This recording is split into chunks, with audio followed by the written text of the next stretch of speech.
So Lori, you didn't give us a heads up. We're now streaming live on YouTube. We have to behave ourselves now. How you feeling, Brass? All right. Good. Yeah, I didn't get no none pulled, but 17th of June I will. Ooh.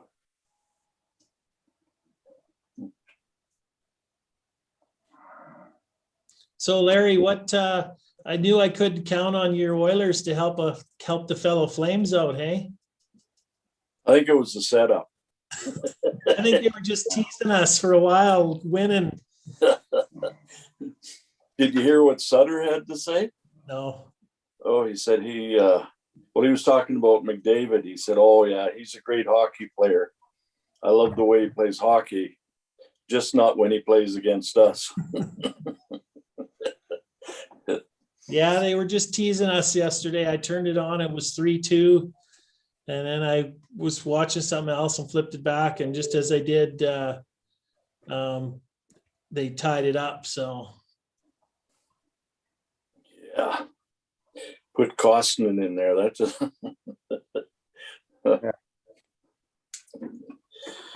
I'd almost think they were trying to lose it. yeah.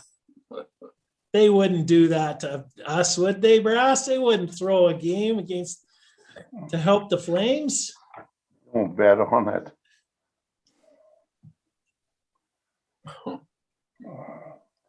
I can't imagine what that team would have if they ever got a goalie. You know? They would just mail him a cup, I think. And one more good defenseman. Yeah.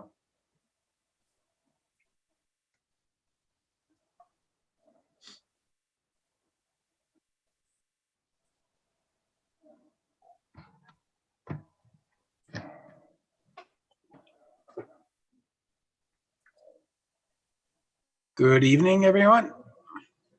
Good evening. I was just complimenting the Edmonton Oilers on teasing the Flames yesterday until about 6 minutes left in the game, and then they crushed us. Yeah, with their terrible goaltender. Yeah. He let in 2 stinkers again last night. Yeah. It's not very good. Well, you're not going to see him again.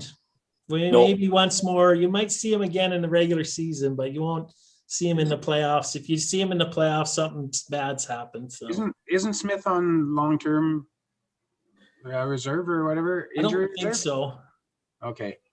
That must have been an old thing I was looking at then. Yeah, they might as well play Staylock if they're going to do that. They talked about that last night, playing him. Yeah, I don't know why they didn't. He hasn't played a game since August, they said. Yeah. How's the mouth, Brass?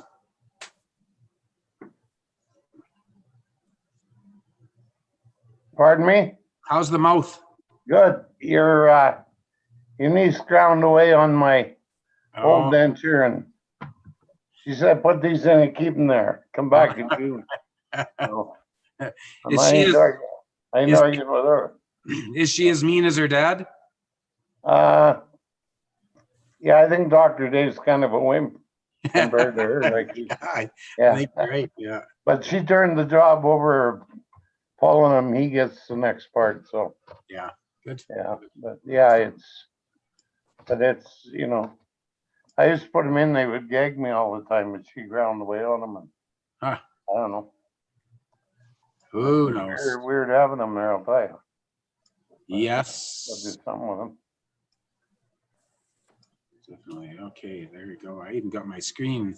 So, Director Lund, are you good to go? We are live on YouTube, I see. So I will call this meeting at 6 o'clock. And with that, I will entertain a motion to adopt the agenda as presented. Thank you, Councillor Campion. All in favor? And that is carried. All right, that takes us to delegations. We don't have any delegations for this evening. Anybody here for public presentation? And I'll look to Lori. Nope, there is not. Okay, so Mr. Mayor, yeah, We did, as council's aware, last meeting, Mr. Ashley wished to speak to council, couldn't get on. We have communicated with him. We've got confirmation that he's got the link Okay, to join, and but I see he hasn't joined us at this point in time, so we can keep on moving through the agenda. sure, we'll move through the agenda. If he happens to come on and, we can probably have a little leniency, that's fine with that. All right, so with that, we will move to item 5, I believe it is, meeting minutes. I would entertain a motion that the meeting minutes of the regular meeting of council held April 13th, 2021 be adopted as presented. Thank you, Councillor Jensen. Any errors or omissions, questions? Seeing none, I'll call the question. All in favor? And that is carried. I would also entertain a motion that the meeting minutes of the regular information meeting of council held April 28th, 2021 be adopted as presented. Thank you, Councillor Olson. Any errors or omissions, questions? Seeing none, I will call the question. All in favor? And that is carried. That takes us to accounts payable.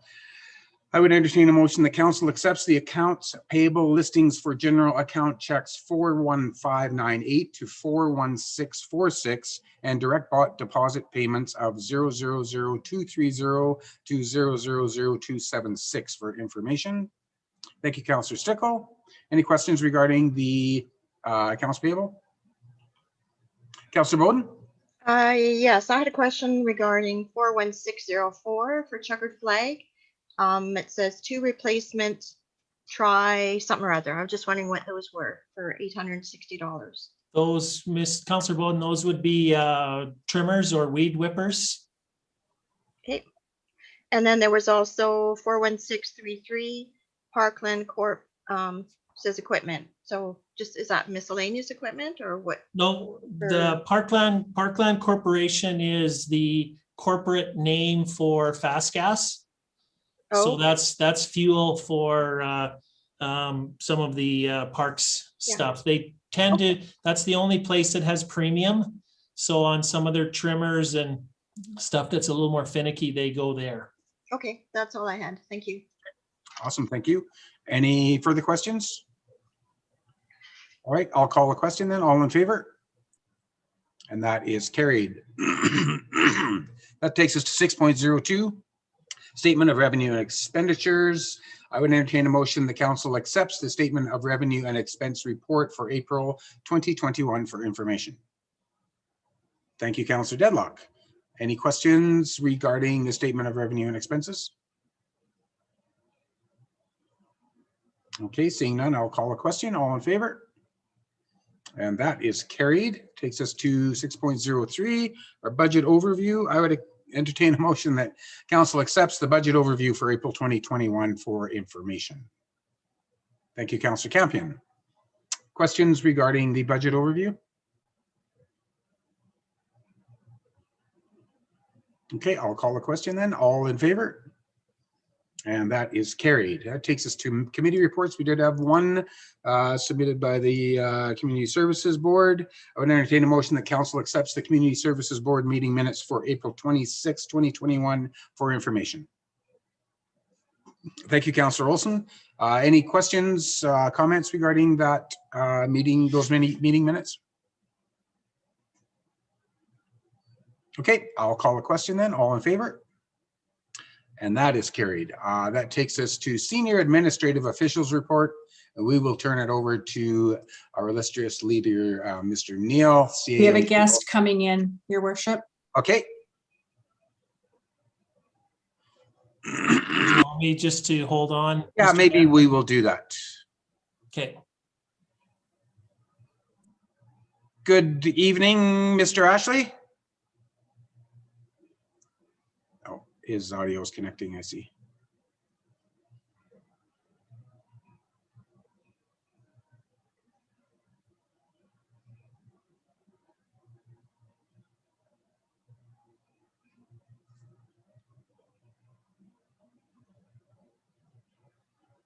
Mr. Ashley, can you hear me?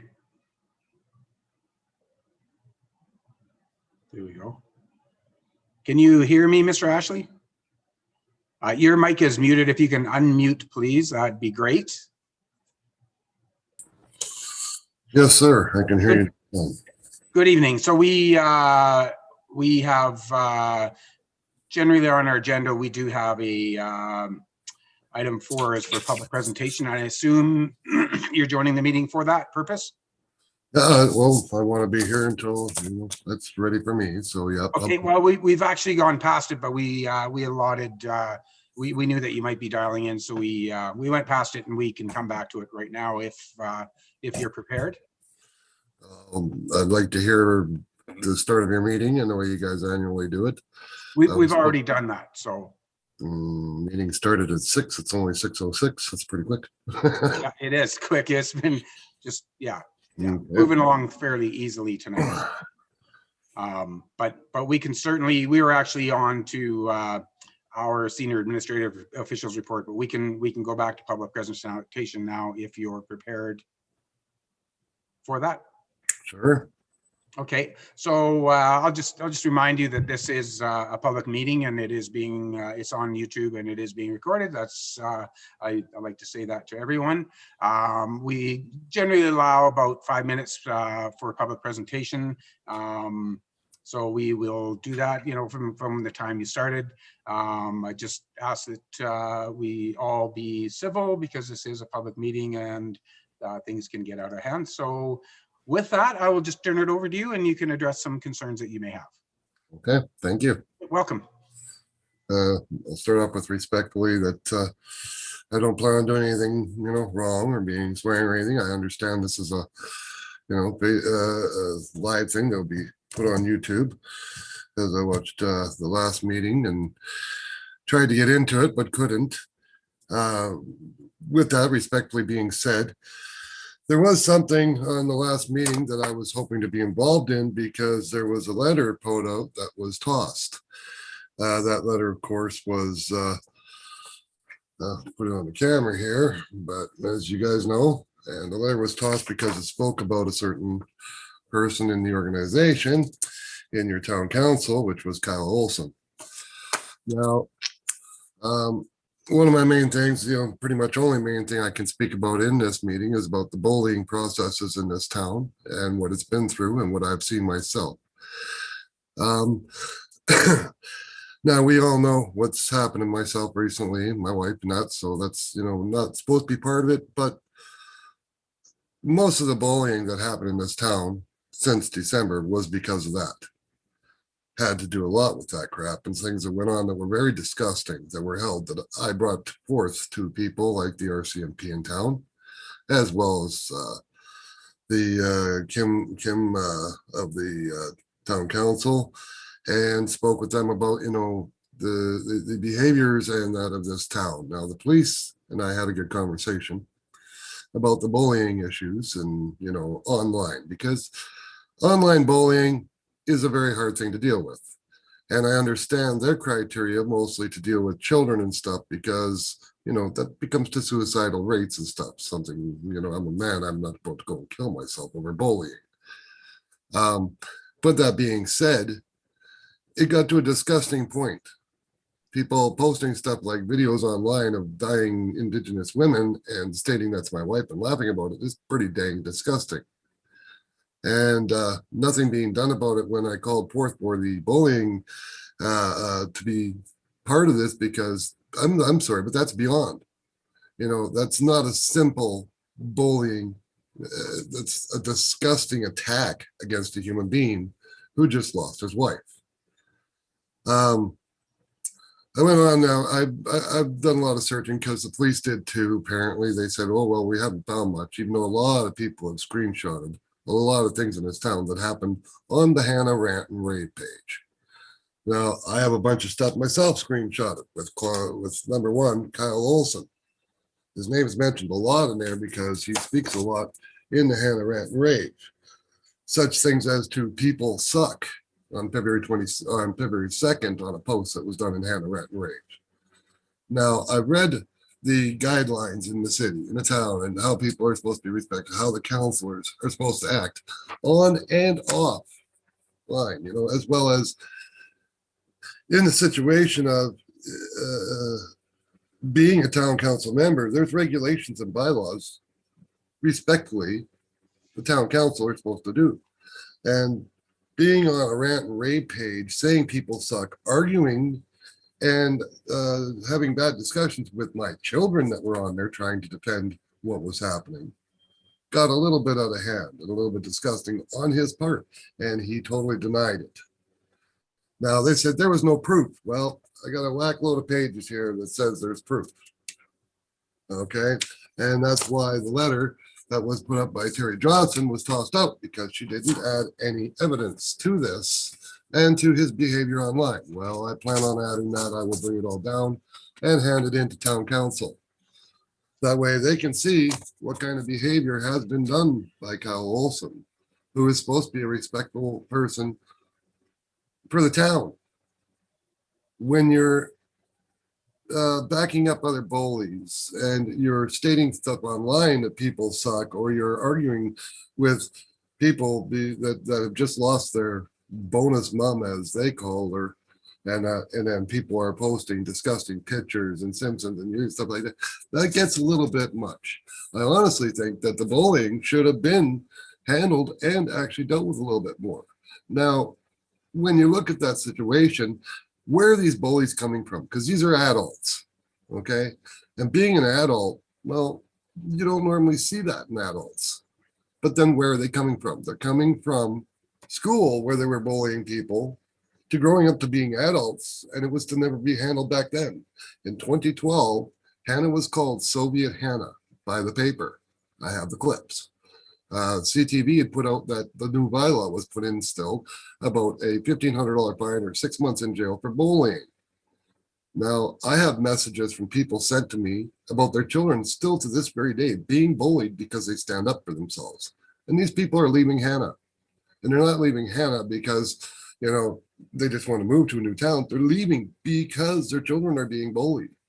I had a big conversation with one gentleman, and I tried to talk him into staying and said, look, going to a new town is not going to help you, because then your child will stand up again and get bullied again, because bullying is not just Hannah, Alberta. It's everywhere. Okay. And that's an understandable statement. Now, I told him, I said, fight it.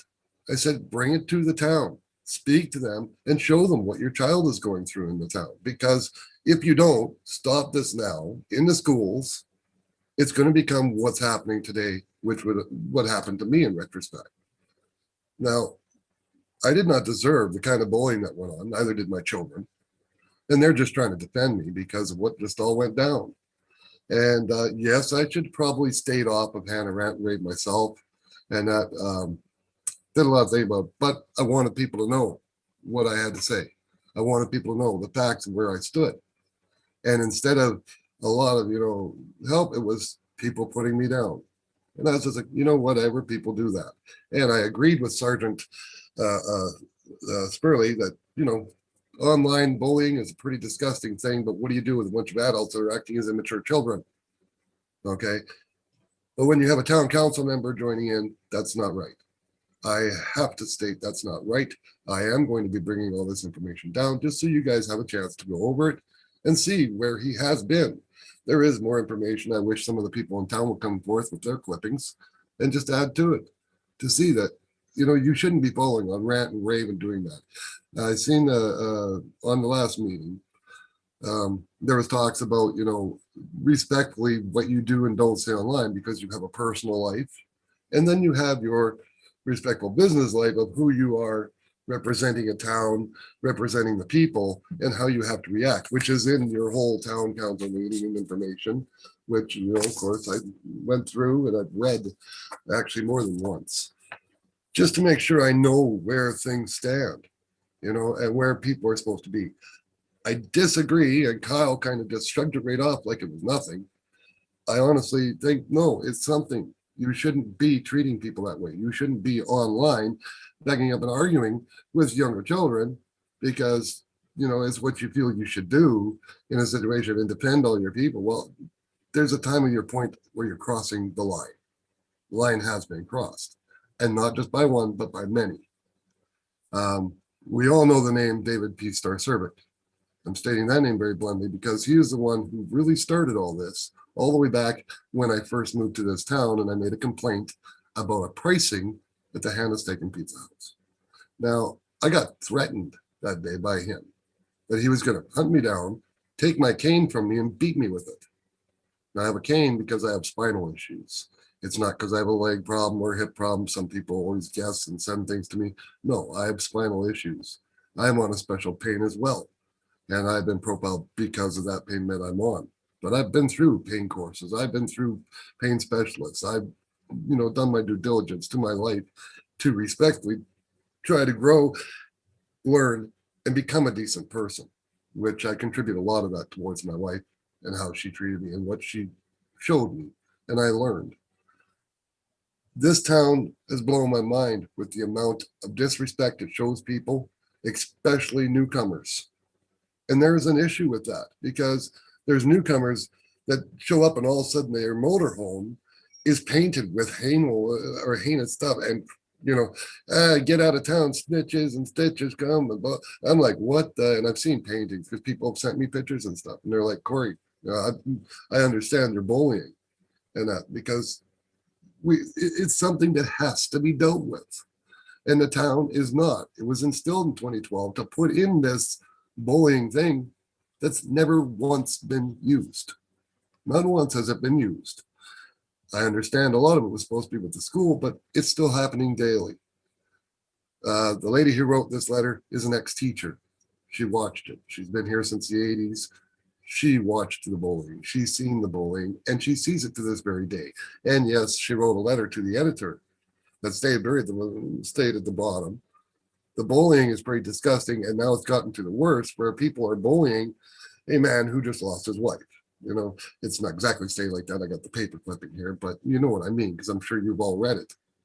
It was pretty disrespectful, pretty disgusting. I deal Josh, with them. I'm going to ask you, I'm going to give you 2 minutes. I'll let you, we've gone over 5, but I'll give you another Okay. couple of minutes just to wrap up if you could, please. Thank you. Okay. I just wanted to bring forth the bullying, how bad it's been, how disgusting, I understand you don't want to deal with it online, but you have to.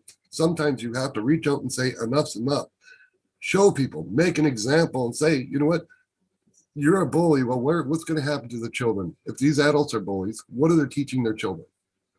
Okay. It's the same as racism stuff. It's all learned. It's taught. It's brought into it and bred into us as young children. Now, if we allow it to continue, where's it going to go? When it gets to the point of bullying a man who just lost his wife, that's pretty disrespectful. That's pretty disgusting. And I was hoping the town and the RCMP would have stood behind it, but instead I got pushed off. I went down to the RCMP when I was threatened by David P. Star Servant. Well, there's nothing we can do. People can be a-holes online if they want. No, that's wrong. And it's also physical threats. And I think we need to really take a good look into the bullying, including online and these stupid things that people have brought forth that's not being dealt with. I think it's a pretty damn important issue that some of this should be. And people need to step back and start to learn what they're doing, especially if you're sitting on town council. You shouldn't be joining in. You shouldn't be adding to the attitudes that are already there. And yeah, people suck and stuff. That's not right. And I think Kyle Olson really needs to think about this and what he's done, because he doesn't think it's much. Maybe he thinks, I'm just, a few words are here and there, but you are actually adding to it. You're endorsing people to act like this. And you're supposed to be a man of respect that's sitting in a council. I don't want to see this anymore. I don't want to see the disgusting things. And yes, I'm still on Rant and Rave, just I have other avenues to be on there and I see the stuff. That's how I recently seen the one that was done in February about Kyle when he's right in there. Yeah, people suck. And I'm just like, you got to have more respect than that, especially if you're online. You've got to show you're a decent person, not just at your job, but while you're on your personal life, because it all reflects on you. It reflects on the town. People want this town to grow. How's it going to grow when this is the kind of attitudes people have? Okay. I appreciate all of your sentiments, Mr. Ashier. That very well said. I've been on council long enough that I was here, actually, I was on council when that bylaw, the anti-bullying bylaw was adopted. And the initiative actually did come from the RCMP. I remember that. And I'm not going to say there's no such thing as bullying here. I know it is everywhere. And I do know, I do not have a Facebook account. So I'm not privy to all of these things. So and it's, I think it's very easy for people to type away on a keyboard rather than face to face. And I think that's the danger in cyberbullying for sure. And I'll be honest with you, I've done a little bit of research regarding cyberbullying, and I know it's a federally mandated thing as well now. And the problem is, again, I think it's left to, the perception of what it is. And I'm not saying that nothing has been ill-conceived here, but I definitely hear, I would definitely like to look at the allegations. We certainly won't make a decision or a thought regarding your presentation tonight. We do appreciate it.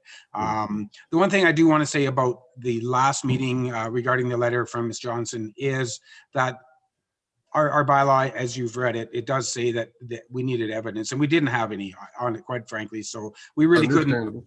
Okay, we really couldn't do much with regards to that. So, and I know it's really difficult in a small town to be on council. You're never not a councillor or the mayor. You're always the mayor. I can't go somewhere and say, yeah, my hat's off, I'm not doing that. It doesn't matter in my story, my business, I'm always asked questions, and I don't mind. I think that's part of what it is to be in a small town. But the opposite of that, or the dangers of that are, you got to be very careful of what you say. So we look forward to seeing what you have to bring forward to us, and we really appreciate your time tonight. All right, thank you. Okay. Respectfully, I appreciate you allowing me to speak. I thought it's a very important issue to touch on.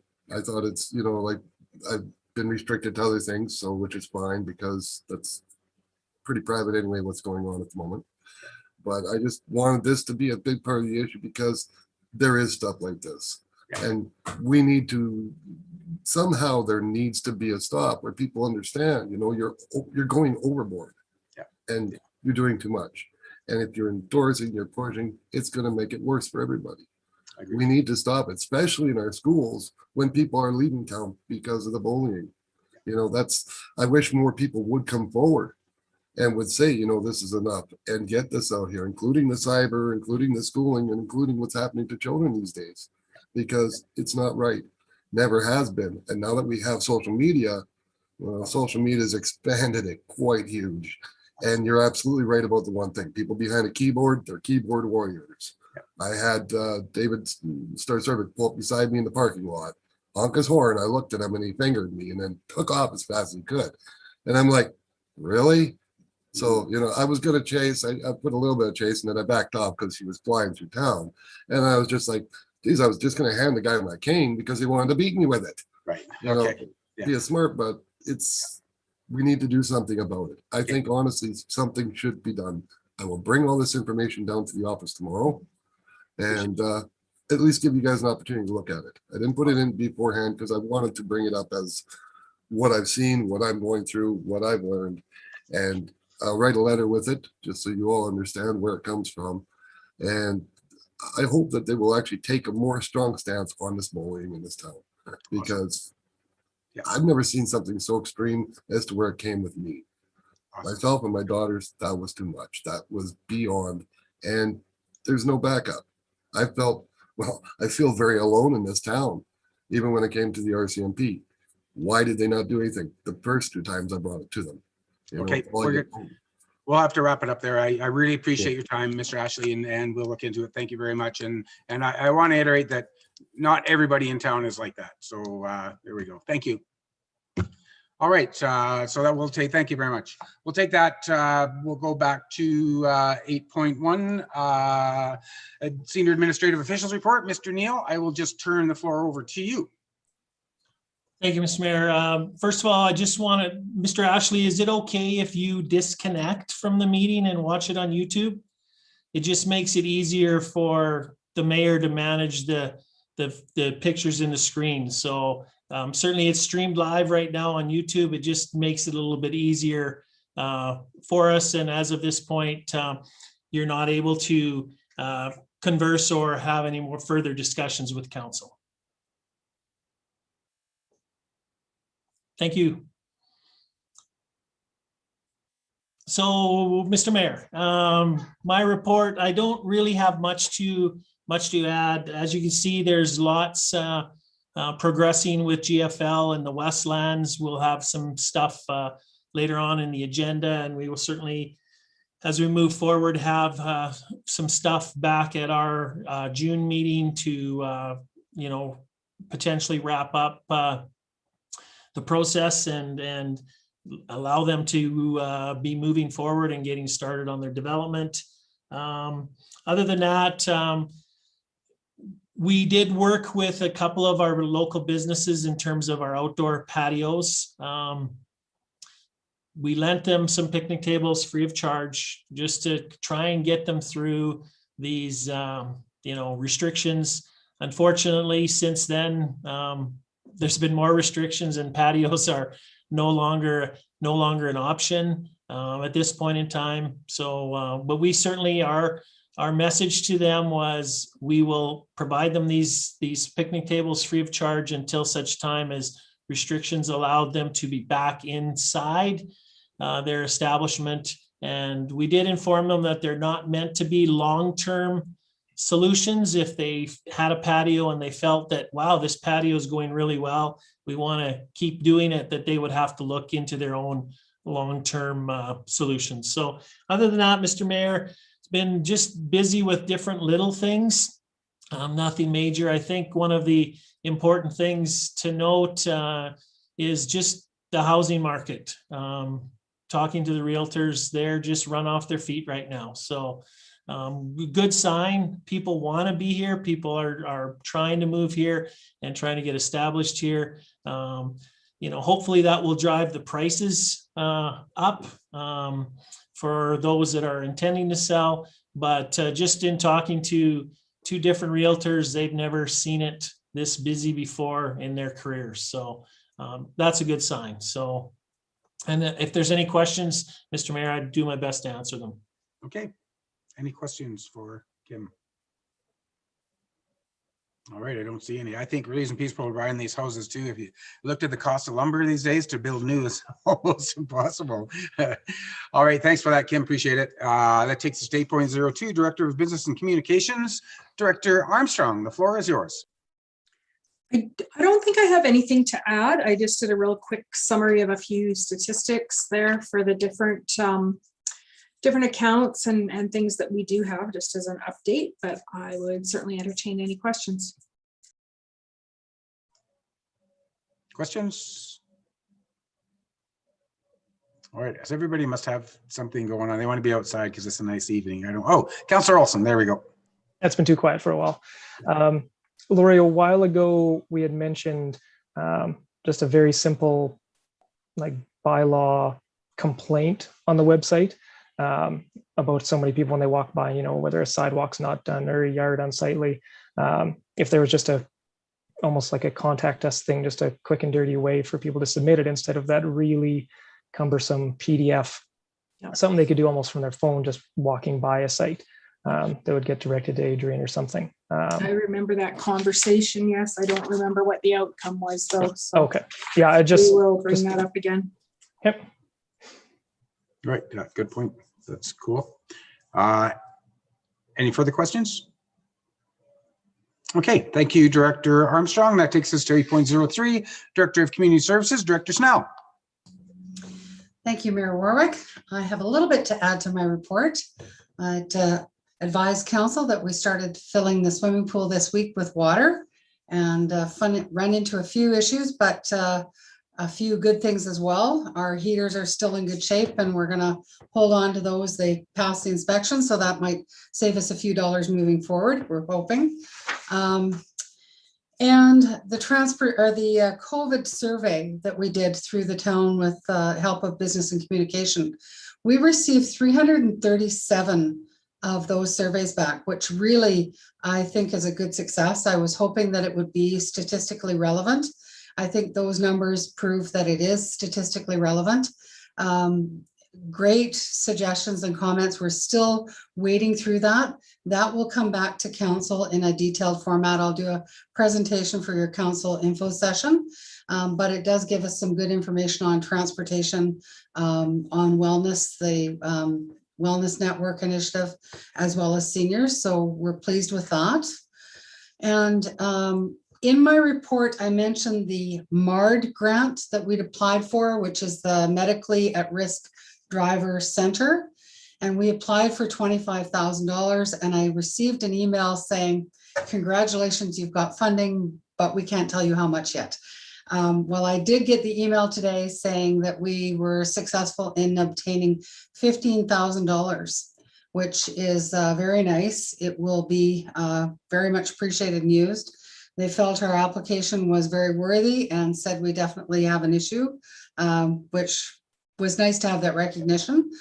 Now the work will begin. I think I'll go back and use the Community Services Board as a bit of a resource, see how we're going to roll that out in terms of providing subsidy or supports for medical appointments. The big issue is not with the handy van, it's finding a driver sometimes for the handy van.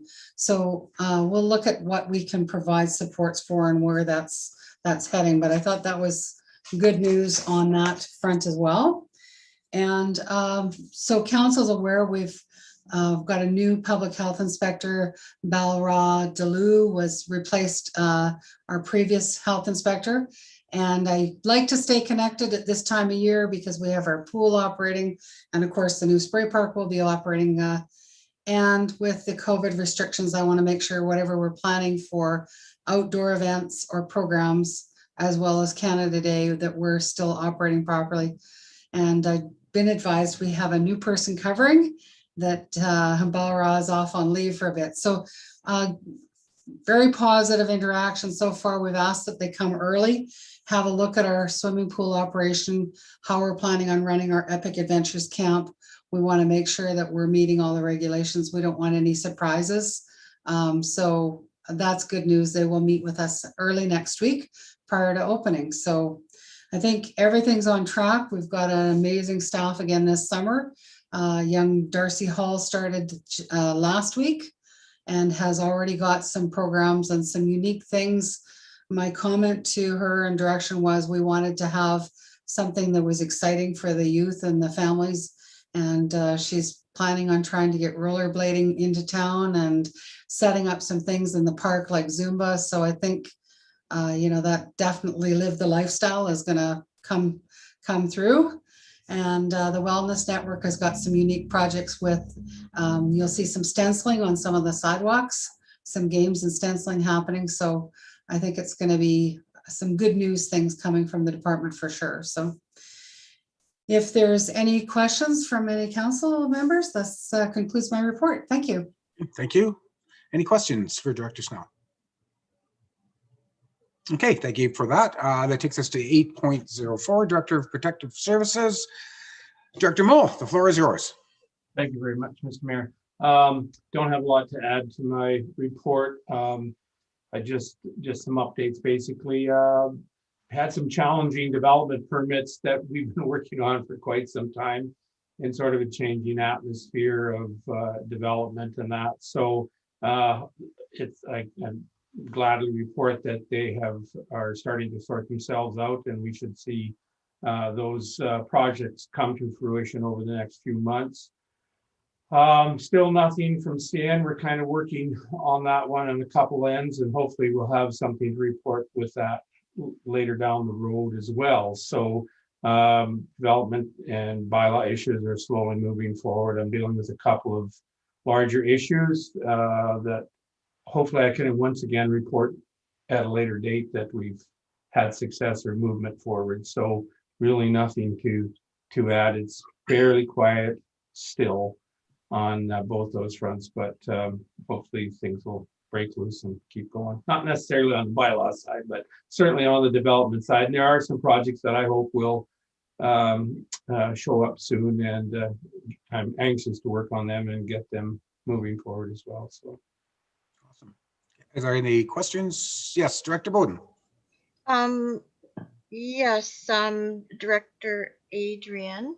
And I was just wondering, or just to let you know that I did receive a notification from Palliser regarding the subdivision of CN property, because we are neighbors and that sort of thing. Yes. So I'm just wondering, will you be asking CN to look after spraying this year in the interim of that transaction going through, whether it proceeds and is successful or not?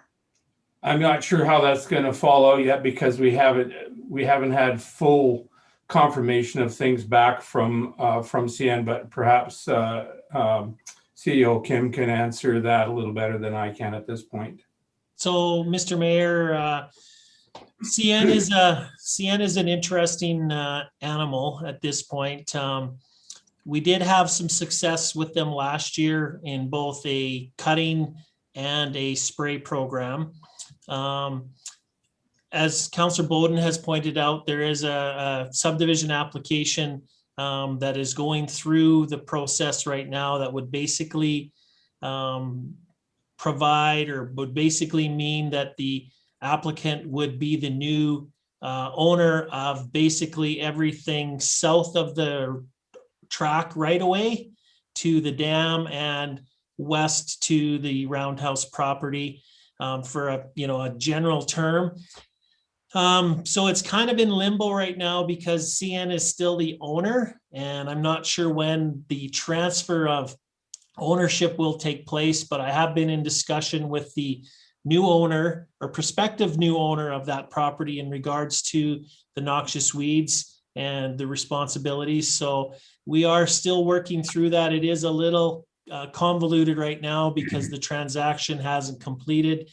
I have been discussing it with CN as recently as the end of last week. We have one of our local contractors has submitted a quote to basically go in and clean up all the debris piles, all the leftover materials, everything on the CN land, which will make it much easier to cut in the future. And CN is to get back to me. I was expecting an answer any day in regards to giving the go-ahead to move forward and clean that up. And I have put it on their radar in terms of the noxious weeds and the spray program we started last year, that if the sale hasn't transpired and changed, ownership hasn't changed hands, that they are still obligated to continue moving forward with that.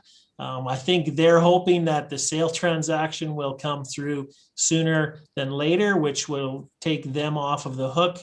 But I have discussed that with the new prospective new owner in terms of the issue we have, and they may have another way of wanting to control that issue, but they will have to control that issue. So I hope that helps. It's a little convoluted right now, but we have had good luck with CN last year, and it appears that they are on board this year. I'm just waiting for confirmation of the quote. It's a significant amount to clean up that property, and I've told them we're not moving forward until we get their confirmation. So. Okay, thank you. And just given the time it does take for a decision to come through CN, seems that, is there a target date for that? As far as the Councillor Bowden, I'm not sure. That would be kind of private information between the prospective owner and. No, I'm talking about a target date for spraying. Spraying would be probably, we'd be looking at doing that in June. That would be our target date. And we have confirmation from the chemical or the contractor that we've been using that we are a priority, and so we're hoping that they stick to that word and they get in earlier than later. Okay, thank you. Okay. Any further questions for Director Moe? Yes, Councillor Campion. Just a comment. They asked me to take a cut of my pension so they could afford the weeds, but I'm not giving in. So This CN did, yeah. Yeah, good luck on that, right? I need to pay for my teeth. Yeah, right. Thanks, Councillor Campion. Any further questions for Director Moore? All right, thank you for that. That takes us finally to, is it Private Investigator Olson in that? No, I guess it's Director Olson. All right, we'll turn the floor over to you. Thanks, Mr. Mayor. I have nothing further to add to my report. Just busy with sweeping and we have our young student. We've had him for a couple days now and he's learning some ropes, and so it's just business as usual. Excellent. Any questions for Director Olson? Yes, Councillor Olson. Yeah, just curious how many applicants you had for full-time job. Did you get a whole swarm of them? Not as much as you'd think. We had about 10. So we had 4 really good ones that we're trying to set up interviews with. Good. And that has closed, right? That has closed. Okay, good, awesome. Thank you for that. Any further questions? All right, thank you for that, Director Olson. With that, I will entertain a motion that council accepts the Senior Administrative Officials Report 8.01 to 8.05 as presented for information. Thank you, Councillor Stickle. All in favor? That is carried. That takes us to our business items, 9.01. I would entertain a motion that, whereas council approved the 2021 operating and capital budget for the town of Hannah at the December 8th, 2020 meeting, and whereas adjustments to the adopted budget are required for various reasons prior to setting the 2021 tax rates, and whereas the 2021 operating and capital budget has been adjusted to reflect a 0% change to the tax rate and draw from surplus in the amount of $67,371. Therefore, a council adopts the 2021 operating and capital budget dated May 11th, 2021, as amended by the spring budget adjustments, and accepts the 2022 and 2023 operating budgets and the 2022 to 2025 capital budget for information. Thank you, Councillor Jensen. Mr. Neal, do you want to speak a little bit? Yeah, Mr. Mayor, just a follow up to our council info session on April 28th. So we basically, there's been some changes to the budget since then. Just there were a few errors that we noted that administratively we had made. So we had removed a 12,000 draw from surplus for the LED lights. We did that in 2020, so that money wasn't there. We corrected an error in sewer revenue. Again, we were going to draw $25,000 or $50,000 from reserve, but it should have been $37,500. We've done a couple of staff adjustments in terms of knowing a little bit more information on our long-term disability staff situation. Adjusted a few seasonal hours to reduce some hours.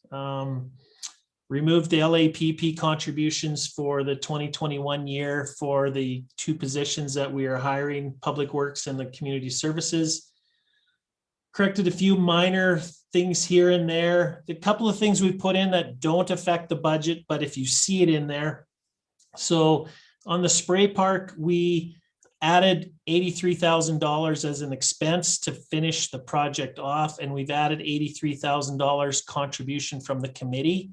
So, for example, the contractor hasn't been paid out for his full amount of work done to date.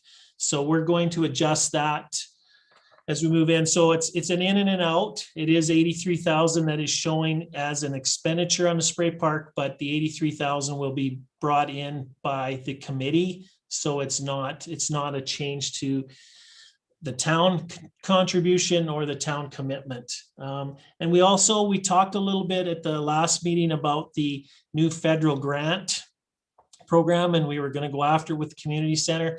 So we've been told from our engineers that the first step in it is they need an RET screen, which I think is a tool that basically will evaluate our energy consumption in the building versus normal and average expected use of utilities. And it's part of the application because now anything with, when you're looking for energy efficiencies, they want to know how many greenhouse gas emissions you're saving by doing this, and it's part of that process. So we've put $5,000 in the budget to account for that, and we're pulling that from reserves because there was dollars left over from the original design, conceptual design package that was set up. So again, not effect to the budget, but those changes have been made.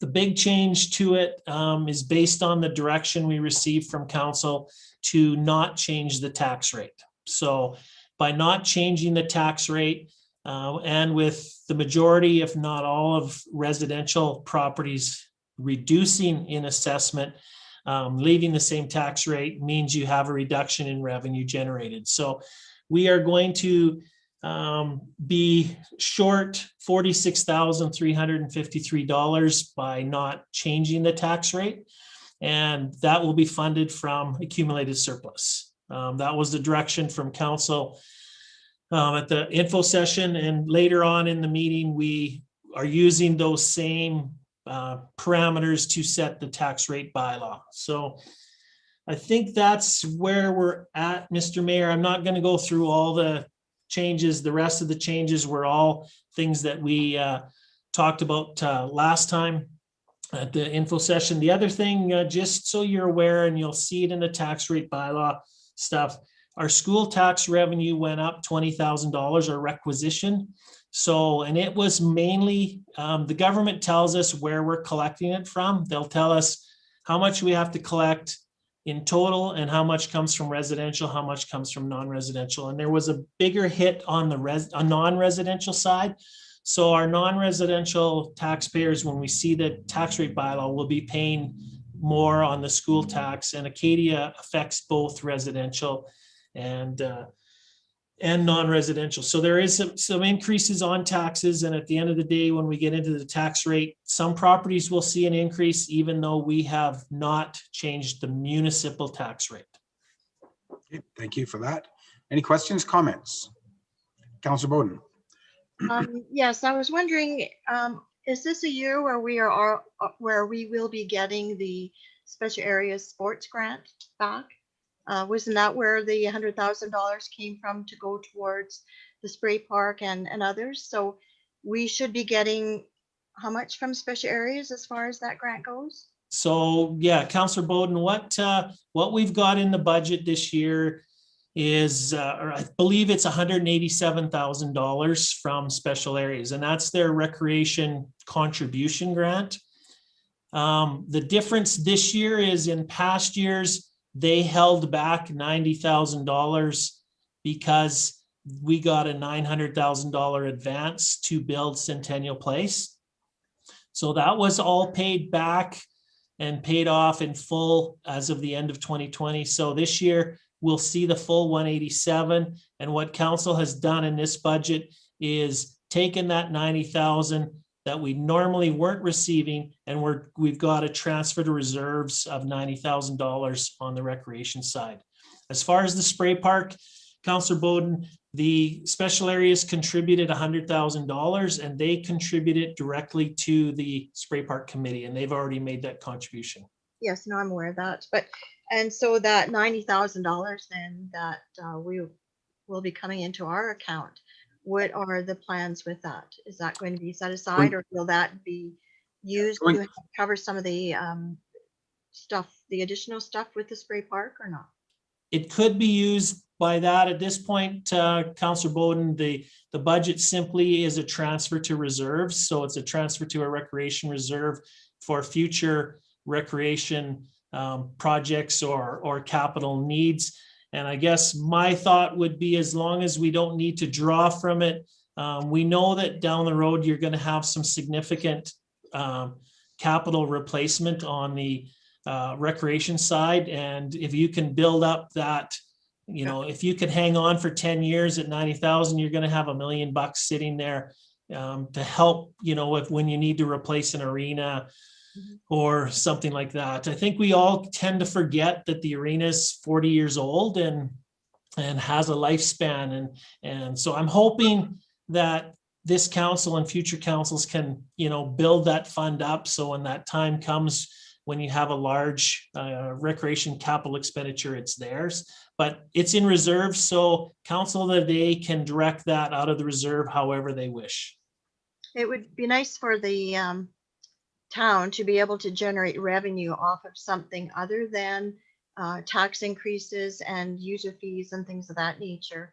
And, sponsorship and maybe online sponsorship and things of that nature, where it's adding extra revenue to the town and taking less and less, or putting less and less onus on taxpayers and stuff. So anyways, I appreciate the information. The only comment, Councillor Bowden, and it's interesting, the mayor and I were chatting today about mayor's message and what to say. So I said, well, I think the message should be that this is the last tax rate bylaw that this council will be setting. And I started to do the math, and I want to qualify this, that I make sure that I do have it right. But at the end of the day, it looks like each of the 4 years from 2018 to 2021, our municipal tax revenue generated has decreased.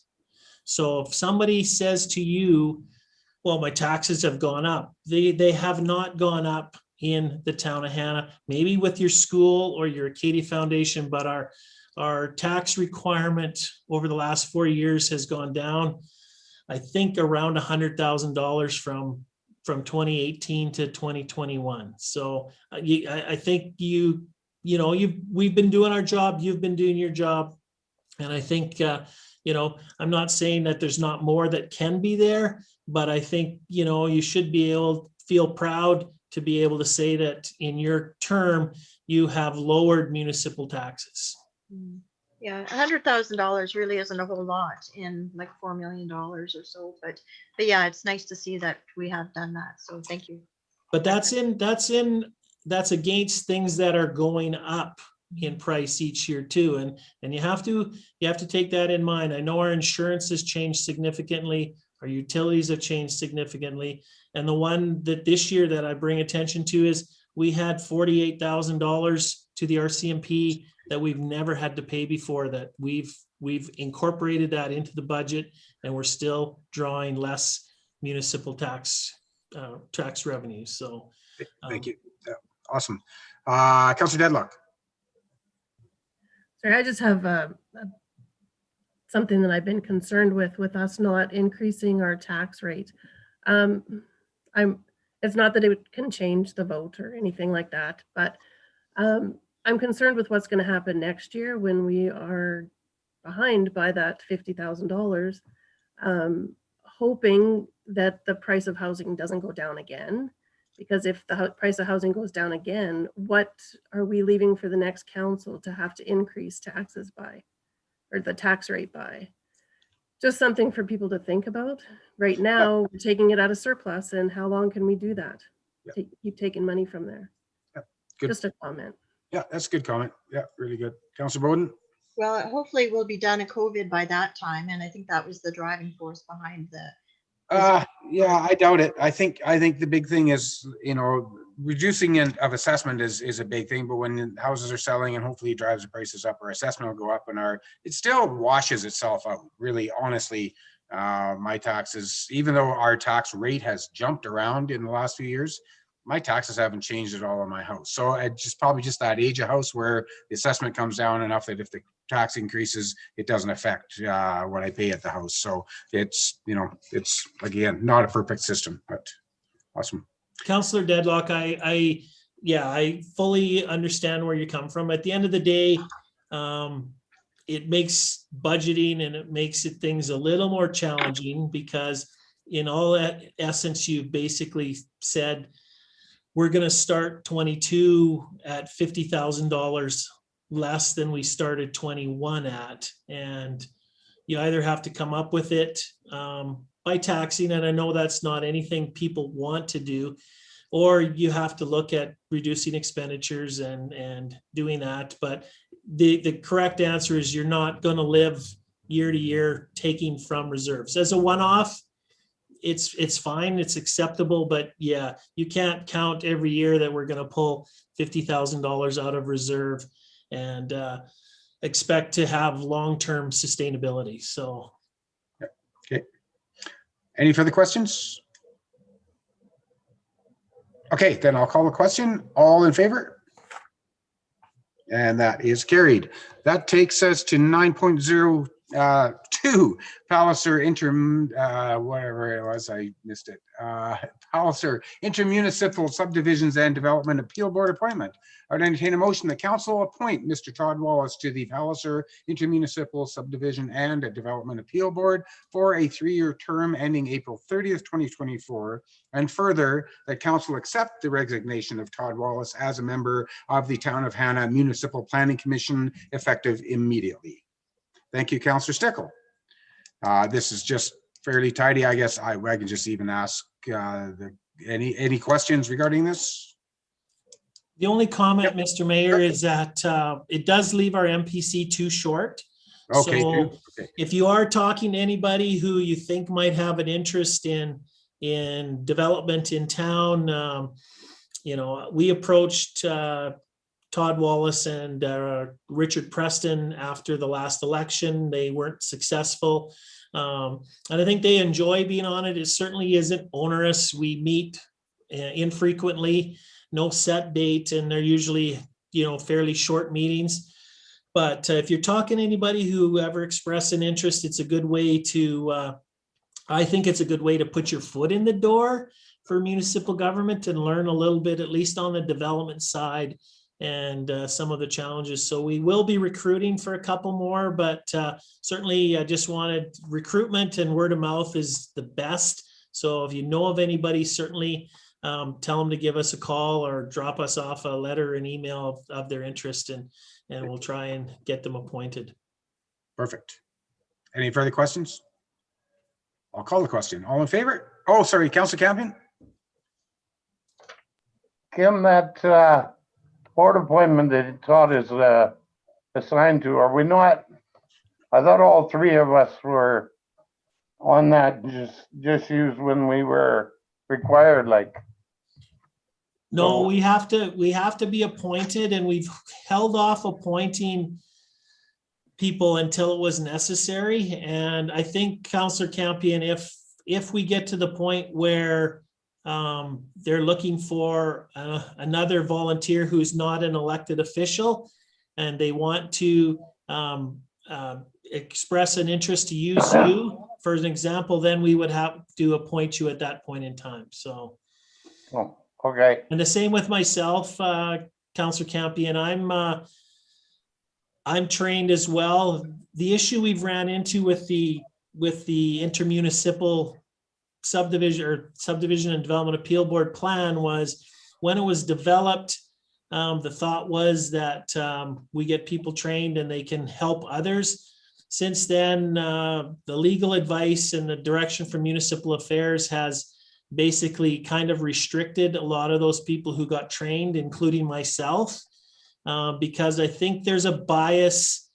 There's potentially a bias, even though we knew we couldn't deal with anything in our own jurisdiction. But for example, if there was an appeal in Oyen and they wanted to use me on the subdivision development appeal board, the applicant might have an issue with me being on it because I am a municipal official, even though I'm in a different community, but I might bring a bias to the panel in terms of wanting to support what another administration is doing or another council is doing. So that was kind of new information for us as we move forward. So I know Palliser will be looking to see if there's some other people that they can be trained who would be strictly not affiliated with the municipal government in any way, and then they could be trained.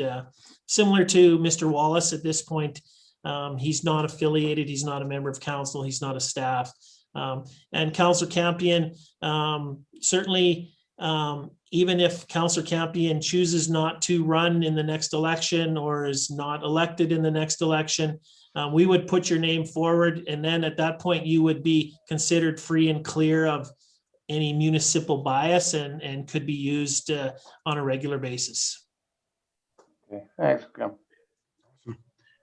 So I'll call a question again. I think I might have, but I will call a question. All in favor? And that is carried. Thank you. Item 9.03, COVID-19 operating plan. Mr. Neal? Mr. Mayor, not a ton has changed other than Centennial Place is closed. Kitty's Corner was operating in there, but they have closed while school is online. And then they've only got 3 days left in their season. So when they come back after the long weekend, they'll be in for 3 days and then they're done. So it's closed. The Fox Lake Park is opening on the 15th, which is good news. The swimming pool is opening, as Director Snell said, they're preparing the water as we speak. But I did want to have a discussion with council in regards to our opening hours. We're planning to open on the 22nd, which is the Saturday, the long weekend. Administratively, we were looking at it saying, okay, school is not back in until the 25th at the earliest. So, and if they come back on the 25th, how much would they want to use the pool? And are we leaving it open, basically opening it at 7 in the morning for 6, 8, 10 swimmers for an hour, and then shutting it down until at least noon? So we basically wanted to have discussion to say, we have in the budget to open at 7 a.m. and run that, and please all of our morning swimmers. But there is an option to, for the first couple of weeks, only open at noon. And would mean the morning swim doesn't happen, but noon on, you could swim at noon, lane swim, you could swim in the afternoons, lane swim in the evenings. I know that our morning swimmers are very passionate and may have some concerns about not being able to get in the pool on Monday morning, May the 24th or 5th, I guess. The 24th is a holiday. All right. So we just wanted some ideas from council where they wanted to go. We could save a couple $100 a day between staff costs, and the other cost that I can't give you a number on is it's 7 in the morning. We pull the tarps off or the covers off. It's a little cooler out still in the day. You lose a lot of that heat. When you pull them off at noon, a little warmer, you don't lose as much of that heat. I can't tell you what that's going to cost operationally, but probably you could save something in the neighborhood of a couple $100 a day if we didn't open for morning swimmers for the first few weeks. So I don't know where you want to go with this. I said to the mayor, I wanted some direction from council because can be controversial, and no, we don't have a ton of morning swimmers, but they are passionate. And I don't want you guys to be blindsided in saying, well, how come we can't swim in the morning? And the money's there in the budget we just established. I think what we'll do is we'll just go over, I'll do a roundtable. I think that'd be easiest. I'll start with Councillor Campion and then Councillor Jensen. Councillor Campion. Well, my feeling is they brought staff back here to work at this pool, and that they're probably relying on those hours. So I think we should open it. Okay, thank you. Make everybody happy. Yeah. Councillor Jensen and then Councillor Sickle. I agree. I think that's a really good point, that people are probably counting on that as income and time. That's what they kind of signed up for. If it's not suitable to do every day, is it possible to do even a few days rather than none at all? Okay, good option. Thank you. Councillor Stickle, then Councillor Bowden. Yeah, I say open it. I like Councillor Jensen's idea of running it 3 days a week or 4 days a week, and instead of every day. Yep, good thought. Thank you. Councillor Bowden and Councillor Deadlock. What time will it go to? In Or regards just to open at 7. we would rather than open to 7 and it would stay pretty much open to get the morning swimmers in till 8, 8:30 by the time they get in and get out. Okay. I agree with having it at least open part of the time, and maybe some of the other students, if they're doing studies at home, maybe they could take a break and come swimming as well. So I think it should be advertised so that they can get use during the morning. Okay, thank you. Councillor Dunlop and Councillor Olson. Yeah, I think having it open would maybe be a good thing for the gym classes, get the kids out of the classroom. It's COVID friendly, and maybe once they get back on the 25th, they can use it a little bit more if the staff is there already. Okay, thank you. Councillor Olson. Yeah, after what everybody's gone through, I'd totally encourage it to be open every day. I also like Councillor Bowden's idea of advertise it, especially if kids are still doing online things. Like get them out there. Maybe a teacher wants to organize one class instead of a Google Meet, you go swim for an hour. Just make use of these facilities. We got them, and people have just been screwed over for so long. May as well give them something. Good point. Director Snell. Thank you, Mayor Warwick. I just wanted to make the point that if the schools are not using the swimming pool, the staff are not just waiting in the building. They actually schedule themselves and have split shifts. So, and generally that lane swim does, sometimes we have people swim till about 9. So staff are generally there from 6:30 till 8:30 or 6:30 till 9. Swimming opens at 7, but it takes them a bit to get the mats off. So I know Lacey and I have talked about the restrictions. It can be scheduled, but we can't just have drop-ins. So we're working through those restrictions, but I like Councillor Olson's comment about having maybe one teacher and organizing a gym class, even if they're online. There's so far no restrictions from them doing group youth sports. So that fits. Thank you. Thank you for that. And I'll just finish it off by saying it's one of the few things that we can do still with COVID. So you know what, let's let it rip. So it sounds like you have your answer, Mr. Neal. Thank you. Thank you, Council. No, perfect. Anything further, Dad?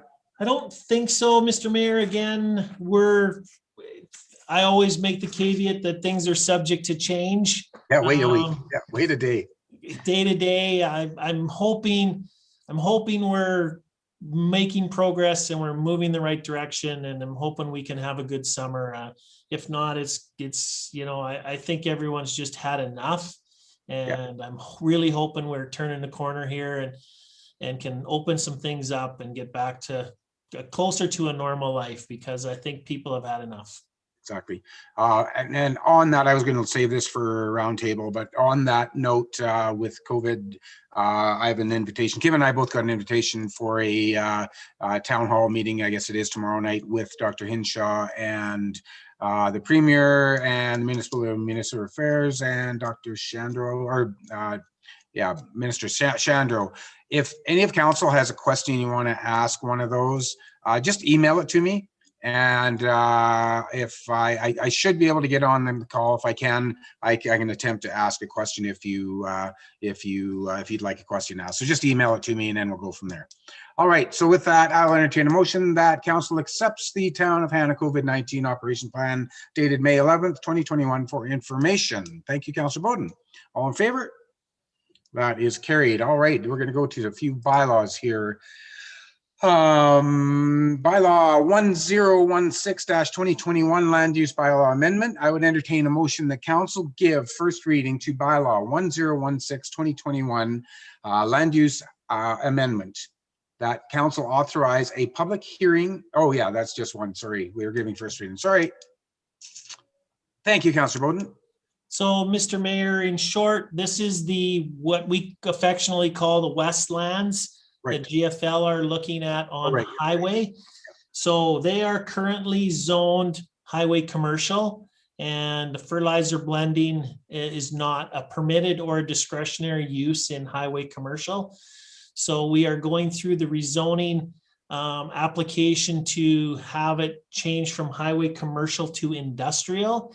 And if council gives it first reading tonight, that allows us to move the process forward. So the process includes, we need to advertise a public hearing at the next council meeting, which would be June 8th, which will allow people who want to speak in favor of it, people who want to speak in opposition to it, the chance to get their opinions and their thoughts across. And so I always recommended these for first reading because it just initiates the process. So that's kind of the lands we're talking about at this time and the reclassification from highway commercial to industrial. Okay, we'll have further discussion at the next meeting, obviously with the public hearing as well. So I guess I'll just call the question then. Oh, Councilor Bowden, you had a comment? Okay, sorry. I'm sorry. I just saw you out of the corner of my eye. Okay, so I'll just call the question. All in favor? For first reading, that is carried. Thank you. I would also entertain a motion that council authorize a public hearing bylaw, a public hearing for bylaw 1016-2021 to be held on June 8th, 2021 at 7 p.m. by virtual means to allow any persons who claims that he or she will be affected prejudicially by bylaw number 1016-2021 an opportunity to be heard by council, and further that the notice of the public hearing be advertised and that the required notice be sent to owners of the affected properties as well as adjacent landowners. Thank you, Councillor Stickle. All in favor? That is carried. Thank you. That takes us to 10.02.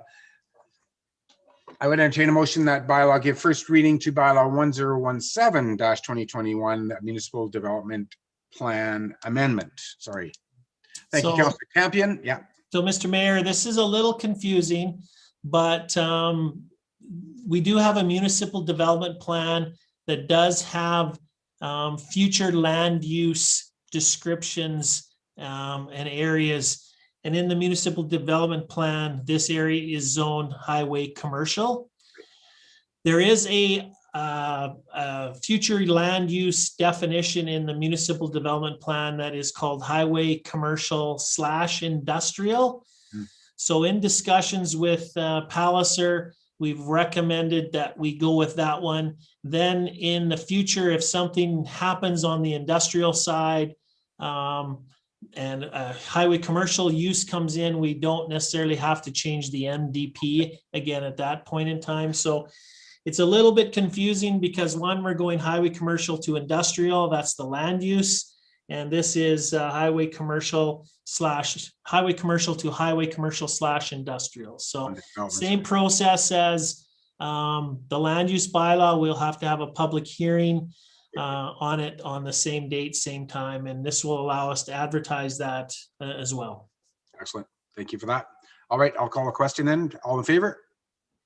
And that is carried. I would also entertain a motion the council authorize a public hearing for bylaw 1017-2021 to be held on June 8th, 2021 at 7 p.m. by virtual means to allow any persons who claim that he or she will be affected prejudiciously by bylaw number 1017-2021 an opportunity to be heard by council, and further that the notice of the public hearing be advertised and that the required notice be sent to owners of the affected properties as well as adjacent landowners. Thank you, Councillor Deadlock. Anybody want to read that one the next time it comes around? All right, I'll call a question. All in favor? Thank you. All right. Mayor, just one comment before we move on. Sure. I think I've shared it with council, but GFL has told me that they are planning a virtual public engagement evening on Wednesday, May 19th at 6:30 p.m. That would be basically to introduce the project, talk about what they want to do, how they're going to do it, how they'll use the land, and answer any questions or concerns they have. It will be virtual, so people will need to be registered or have the link. I've been a little bit frustrated with GFL because May 19th keeps getting closer and closer, and I keep asking them for information that we can share to our residents and to council so that they can join if they so wish. So I'll continue to push them on that. And when I get any information on it, I just wanted to give you a heads up. May 19th at 6:30 is when it's supposed to partake. So good. Thank you for that information. That's good. And that will be posted on the website, obviously, when we get all the information. Yes. Yeah. And through our social media program. Excellent. Maybe it'd be good to fire it out to all council too, so we could. Oh, definitely. If you want to. Thank you. Awesome. Good job. All right. That takes us to 10.03 bylaw 2021 rate. Okay, let's go. I'd entertain a motion that council give first reading to bylaw 1018-2021, the 2021 tax rate bylaw. Thank you, Councillor Jensen. All in favor? That is carried. I would entertain a motion that council gives second reading to bylaw 1018-2021, the 2021 tax rate bylaw. Thank you, Councillor Olson. All in favor? That is carried. And I would entertain a motion that council provide unanimous consent for third reading of bylaw 1018-2021, the 2021 tax rate bylaw at this meeting. Thank you, Councillor Stichel. All in favor? And that is carried. And I would entertain a motion that council give third and final reading to bylaw 1018-2021, the 2021 tax rate bylaw. Thank you, Councillor Bowden. Mr. Neal. So further to our spring budget adjustments, this will set our tax rate for the 2021 season or year. We do know that assessment has gone down both residentially and non-residentially. Non-residentially, two big decreases in assessment are probably the majority of that decrease in assessment. So I'm thinking most non-residential assessment stayed relatively similar to what it was before. So the tax rate, municipal, we got to stress the municipal tax rate, school tax rate, and Acadia are in this. The municipal tax rate has been left at the same levels as 2020. So basically, as I said before, we need to collect an additional $20,000 on the education side. So that will mean that the school requisition will go up by 0.05 of a mil on residential, and it will go up by 0.4263 on non-residential properties. Acadia Foundation requisition increased from 137 to 153. So the tax rate is increased by 0.08 for both residential and non-residential. So our tax rate, our tax rate will go from 14 on the residential side, 14.3031 to 14.4343, which is an increase of 0.1312, and that is the school and the Acadia Foundation increases. Our non-residential tax rate will go from 18.3797 to 18.8862, which is an increase of 0.5 of a mil. And that, again, the big majority of that is the school for them, from 0.42 is their increase. So the table in your background says, based on an assessed value of $200,000, taxes will change as follows. And Rhonda and I had a debate about how we present this, but we left it at $200,000. And it basically would show that there would be an increase of $26 on your taxes, knowing that the majority of residential properties assessment went down, which will mean they will see a decrease in their taxes. And the example we used and provided for your information, so of the 19 residential properties in the sample, the assessment decreased on all 19, and 17 of the 19 properties will see a decrease in taxes. The other two will see a very minor increase in taxes, and that simply means that their assessment decreased less than the average assessment decreased. So on the commercial side, tax or assessment stayed pretty similar. There was 24 properties we sampled in your example. 13 of them had a decrease in assessment. So around 50% had a decrease in assessment, and 2 with significant decreases. However, only 4 will see a decrease in taxes because of the increase of school and Acadia Foundation. So again, those samples were in your report. So people will know, but if people say my taxes are going up, again, as I've stressed, it's not municipally they're going up because of the school requisition. primarily, and a little bit with the Acadia requisition. So that's, I think, all I have here, Mr. Mayor. We have sent out all the assessment notices. They have until May 14th to appeal.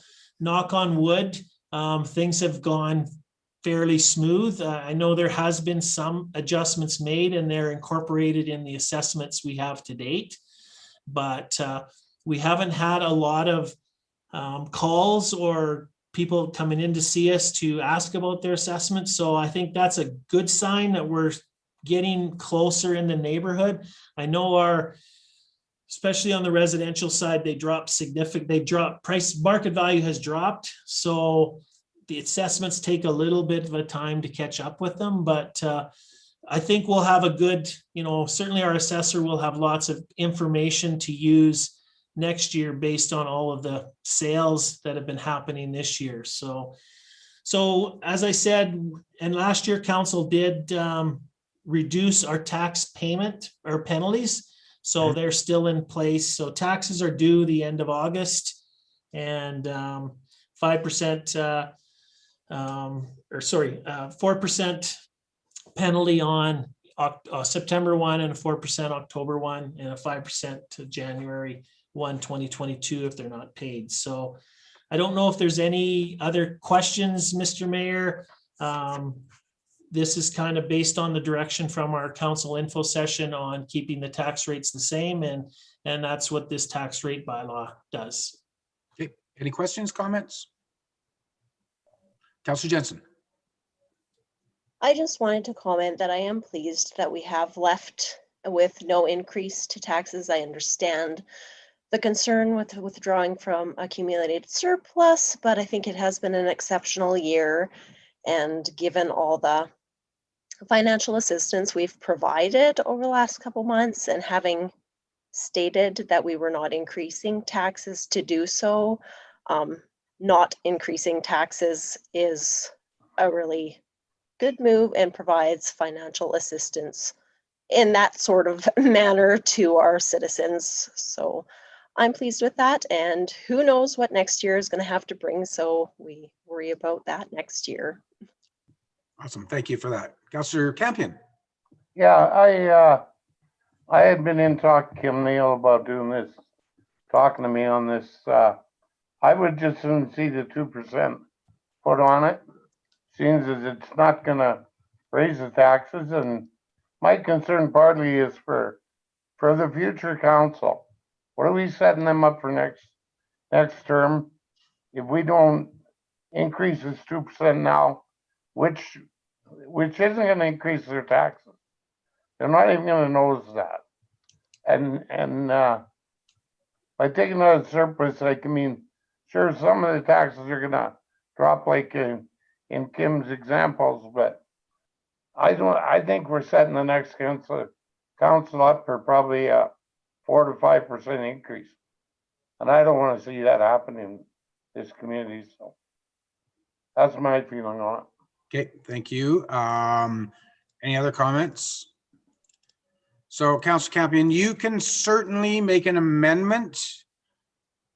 We can kind of, you can make an amendment to the motion that we increase, and we'd have to vote on that. And if that's defeated, then we would vote on the original motion. Is that what you'd like to do?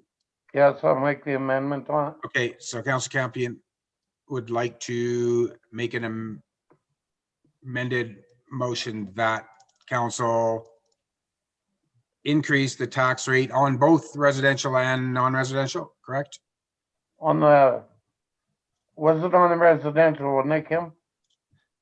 The most of the, as I mentioned before, most, if not all of the residential assessments have gone down, not so much on the non-res. So if you increase the non-res, they would be seen at, for the most part, an additional 2% increase on their municipal. So if you just mean residential, Councillor Campion, that's where the 2% probably will mean their 2020 taxes will be similar to their 2021 taxes. Okay. Okay, so the That's amendment, where I would like. Yeah, so the amendment only on the residential portion. only in the residential. Yeah. Okay, The only comment, Mr. Mayor, and I think we can accept the amendment. The trouble we have right now is, as you know, the tax rates are pretty specific in terms of setting the bylaw. So I think if the direction here was approved by Councillor Campion to amend, we would want to bring it back at the next meeting with the actual tax rate dollars in. Right? Gotcha. So we would then we would have to defeat the original bylaw, is what you're asking for. Yes. Because it's just Right, right now. I'm just trying to as the parliamentarily, so you can't necessarily amend this motion, is what you're saying then? Right. That's what you're saying? Yeah, you could not give it, I guess council could not give it third reading, or if they were in favor of Councillor Campion's suggestion to add 2% to the tax rate on the residential side, they could defeat the bylaw. They could defeat third reading. Right. And then we could bring back a new tax rate bylaw with a 2% increase to the residential at the June 8th meeting. Right.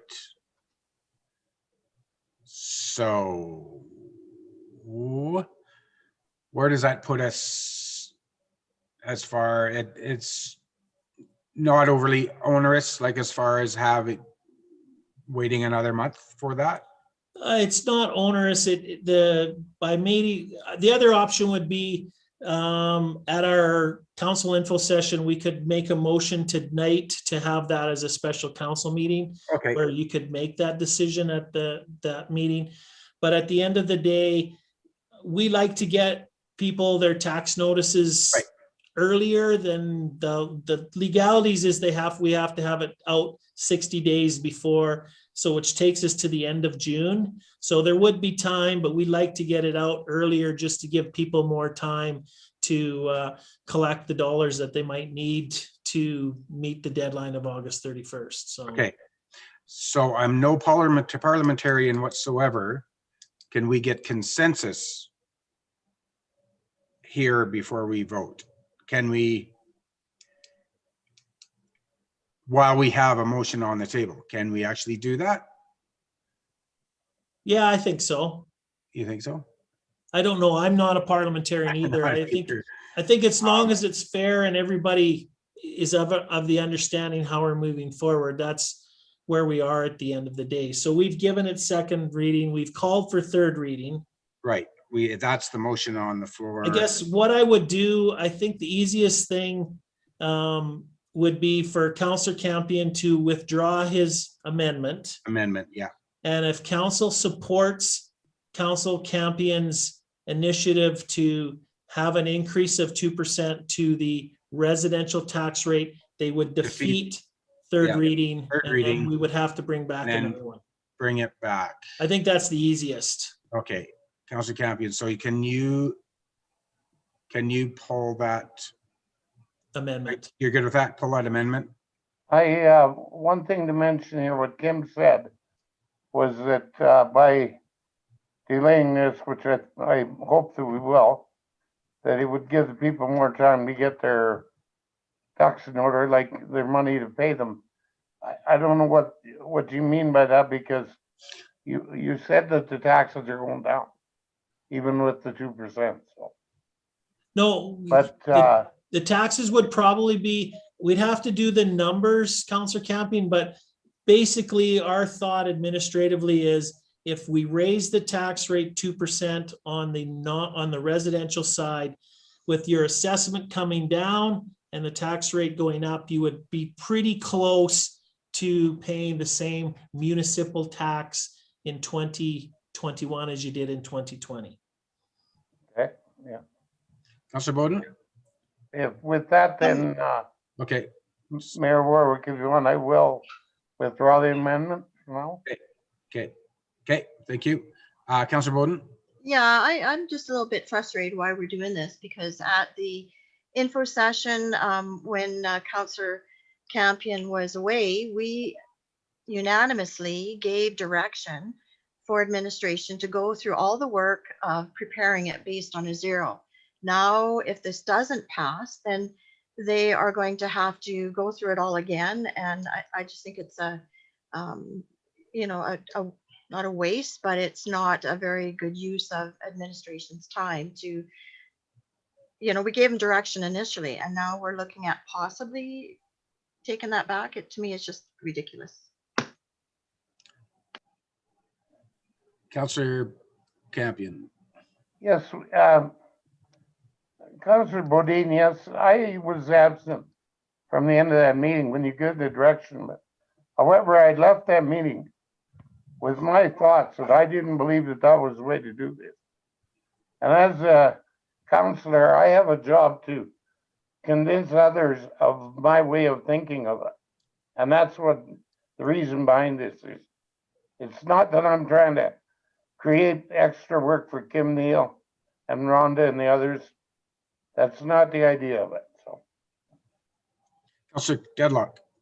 Yeah, I wasn't in agreement with it at the beginning, and then I listened to everybody, and then since then I have got more information, talked it out, and changed my mind. And we have the right to do that. I've talked with many of the residents of Hannah, and they agree with me that, you know, if it goes down $50 this year, having it increase 151 year is going to be hard for them to handle. So that's why I have changed my mind on that. Okay. Okay. Any other thoughts? All right, then I guess I'm just going to call a question. Then all in favor? Opposed? And that is defeated. Just, I don't think, Mr. Mayor. I was confused there. What? So this was is for the third and final reading? For the third and final reading, yeah. So I That's think what was maybe on you the should floor. call a question again, Mr. Mayor, for third and final reading of the Okay. tax rate bylaw as it's established today. Okay, okay. Yeah, because Councillor Campion rescinded his Yes. amendment. So And Councillor Bowden, you're on mute. yeah. Councillor Bowden, are you trying to speak to us? You're on mute. There you There go. you go. Oh, Oh, you did yeah. have it for a minute.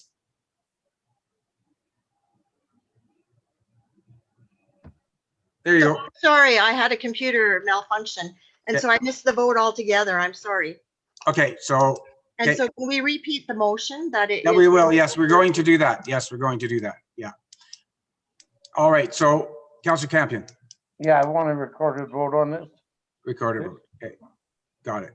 Okay, so we've got a motion and we are voting on that council give third and final reading to bylaw 1018-2021, the 2021 tax rate bylaw.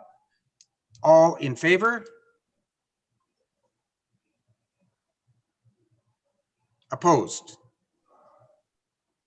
That motion is defeated. So Okay.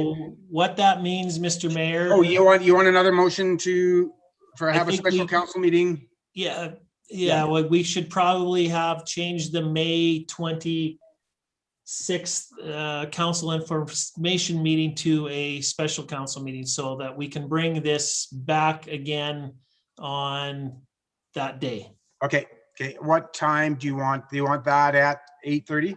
Yes, please. Okay. Ron is really good at this stuff, so so I would entertain a motion then that council hold a special council meeting on May 26th, you said? Is that the date? Okay, May 26th, virtually, 2021 at 8:30 a.m. To discuss to discuss the tax rate bylaw. Councillor Campion, thank you. All in favor? And that is carried. All right, so then that takes us to 10.4, the Municipal Public Utilities Amendment Bylaw. I would entertain a motion that council give first reading to bylaw 1019-2021, the Municipal Public Utilities Amendment Bylaw. Thank you, Councillor Sickle. All in favor? That is carried. I entertain a motion the council gives second reading to bylaw 1019-2021, the municipal public utilities amendment bylaw. Thank you, Councillor Dedlock. Let's discuss this a little bit now, Kim. So, yeah, so I think we discussed this at our April 28th council info session. So Big Country Regional Waste Commission has increased their requisition to the town of Hannah from 301,000 to 336,000. So we typically generate the revenue for that requisition through our utility bill, through our regional waste fee. So we were basically billing out for January, February, March, April based on the 301,000 amount. So to get the $336,000 amount, it requires an increase to the regional waste fee on a utilities bylaw of $6.50 per billing period. So it'll go from $37.50 to $44 per billing period for the rest of this year. And that will mean that we're generating the $336,000 to cover the Big Country waste requisition. Yep, gotcha. Any questions? Councillor Bowden? Yeah, I'm just wondering why the big increase. Councillor Campion? You're not muted, so you're good. Yeah. Yeah, it was an increase due to equipment and that we have brought. And when I brought the increase was, I believe, 30,000, Kim, was Approximately 35, yeah. 35,000, yeah. And somehow it got missed when we did it in the budget process. But I had brought it forward, so. But And at the end of the day, Just hang on. the change, sorry. Councillor Bowden, you had, That doesn't really answer my question, why it was increased. because of Big Country Waste Commission the requisition for it. some equipment regionally. We have equipment and we are building a new cell this year. So we had to upgrade our equipment and stuff. We borrowed the majority of it from the Alberta loaning thing there, and you know, Okay, thank you. it was an increase to all of specials and all the towns and everything. So it was a straight 11.4% across the board, I believe, wasn't it, Kim? Something like that, Yeah. close to that. I believe is what it was. So the only comment, Something I don't want to see again for many, many years, but okay, we felt it necessary. the only comment, Mr. Mayor, I know it's not going to change what a property owner will pay when you factor in the whole year. If we would have adjusted it in January, the adjustment might have been $3 or $4 per billing period, but we would have generated it over the year the same amount. They're just paying a little bit more in the last 4 utility bills. They're basically paying the increase over 4 instead of 6. So, okay, thank you. Any further questions? All right, I'll call a question on second reading. All in favor? And that is carried. And I would entertain a motion that council provide unanimous consent for third reading of bylaw 1019-2021, the municipal public utilities amendment bylaw at this meeting. Thank you, Councillor Stickle. All in favor? And that is carried. And I would entertain a motion that council give third and final reading to bylaw 1019-2021, the municipal public utilities amendment bylaw. Thank you, Councillor Campion. All in favor? And that is carried. All right, that takes us to council roundtable and reports. I'll go on the order of my screen again. We'll start with Councillor Campion, followed by Councillor Jensen. Councillor Campion.